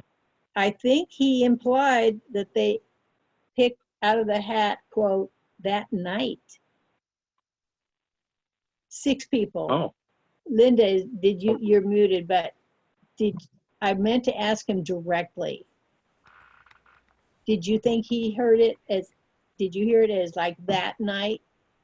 You don't know. I didn't hear that night. I just heard they'd select 6, even if they get 7 or 17. 6 would be allowed, but I didn't hear a window of time about that. I just heard August and 6. I know. As a teller, I would, for that event, I don't agree with that. I would rather know ahead. I will ask Ed before I email you and get the answer. But I really think they're going to make it like the moth where you go and you don't know if you're going to tell or not. And they say, okay, well, here's the teller. Yeah, you're right. But if I was available every Wednesday, I would not care if I got bumped to the following Wednesday. But after August, I'm not even. Well, I don't have a story for all those genres. I've only got a few. Like, I never tell myths. I'm not into that. Oh, I don't even have a personal story. At least you have that. I mean, I could make one, I suppose. I've got 2. Yeah, you got your dad. And that's why I wanted to start getting out that babysitter story. Yeah, it is called The Babysitter. See, it's coming back. I had to just get a few facts out there tonight to remind myself, oh yeah, I got to really work on it. Babysat by a burglar is a cool thing. Is there a way to have the chair spinning and the bottle flying and have an arc? To verbalize the arc? What? To verbalize the arc? Or maybe synthesize the arc? I mean... Give me a few words about what it would sound I kept like. thinking that the younger one, was there a sibling even younger than you who got the cut? Yes. Well, I was thinking that the sibling himself was going to fly, and I think he did fly out of the chair. Yeah, I didn't give good descriptions tonight because it was just the first time that I'd pulled that's cool. But I was with every motion, and I was thinking, oh boy, I can see this now. Spin, spin, spin, speed, speed, speed, fly, fly, fly. And then you throw in the Coke bottle, which we know is not a can. Not that they don't have liquid in anyway. Oh. How do you work this? Do you eat dinner before your evening swaps? Oh, absolutely. I'm diabetic, man. Early. I have to eat on time or I'm in trouble. We eat at 5:30. Oh, wow. Remember, well, I'm married to Fred, and we have a dinner time that we eat at, and that's when we eat. He's very regimented. Kirk prefers that, and it's healthier. Like I said, our son is regimented. He has a mathematical brain, and they are organized, and they keep track. 5:30 is dinner.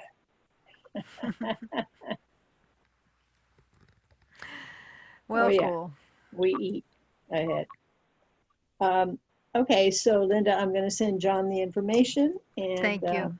I mean, I don't care if he from us or you. I think together. Let's just put him in together.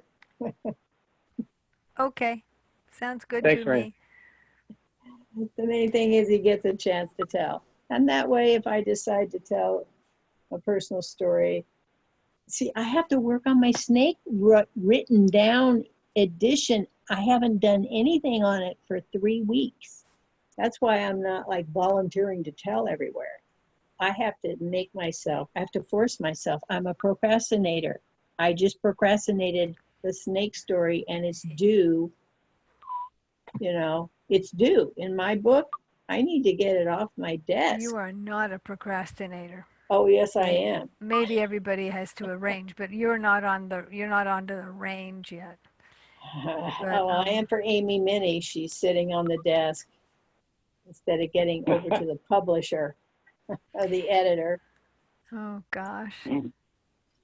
Anyway, I got to get her to the editor. That's the way. The editor takes her to the publisher, but I have to get her to the editor, and it's not even ready for that.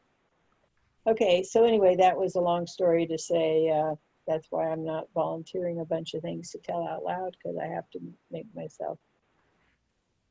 Well, I appreciate even more that you come tonight. Thank you. Okay. Wonderful having both of you, John. Even though John couldn't tell, I was good to have him here. I should have recognized John's name from the phone number 925. So, does anyone else have anything to say? For those, well, just a little something different, not really connected with the groups, but if you're into astronomy, what I heard was from something I heard on the radio, the best time to look at the comet that will be visible with the naked eye, and then you have binoculars that helps, even just with binoculars. You have a telescope, it's even better, but it's about 9:30 p.m. on this Wednesday night was one of the prime times to look up. Well, toward the I think it was northwest, the Big below Dipper, the Big Dipper, a little bit to the left. But I was told July 22 was the last date before the comet starts heading out away from the Earth. Okay, it's maybe got such maybe a long there's some. Yeah. It has such a long. Is that the same as Wednesday? Let me look. That sounds like Wednesday to me. Yeah, the 22nd is Wednesday.